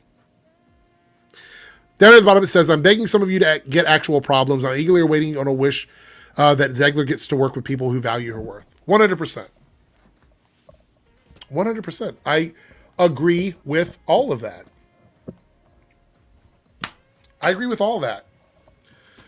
All right, so I want to stay on for a minute just to thank you guys so much for supporting the channel. I'm sorry that my voice has been on a path to destruction. So what I'm going to do is I'm not going to make any content between now and Saturday. I'm going to rest my voice. Saturday is the 5-hour stream. It's been scheduled for a week. You guys might want to go over to that one, hit the notification so you remember when we're doing it. We're going to cover all of the stuff that you guys, well, almost all of it, like 90% of the stuff that you guys have tipped for over the last month and a half. We're going to do that on the stream with a bunch of people. I know Darren, 3Dub's going to be there. Darren's going to be there. Lance is going to be there at some point. Paige is going to be there at some point. The invitation is open for a bunch of people. So who knows who's going to show up? I have no idea. Anyway, thanks everybody so much for the super chats. You guys are amazing. We hit the monthly goal. Actually, we exceeded it. So thank you guys so much for that. My voice is going. So with that being said, I'm going to get out of here. Once again, thank you guys so much for hanging out with the Nocturnal Nerdcast. I do have a pre-recorded video from yesterday going up on my Debunks channel tomorrow. There's going to be no content on the Reloaded channel tomorrow unless I post something in the community tab. I'm going to be saving up my voice and getting better for Saturday. So again, thank you guys so much. Have a good night, everyone. Enjoy your weekend, and I will see everybody on Saturday. Take care.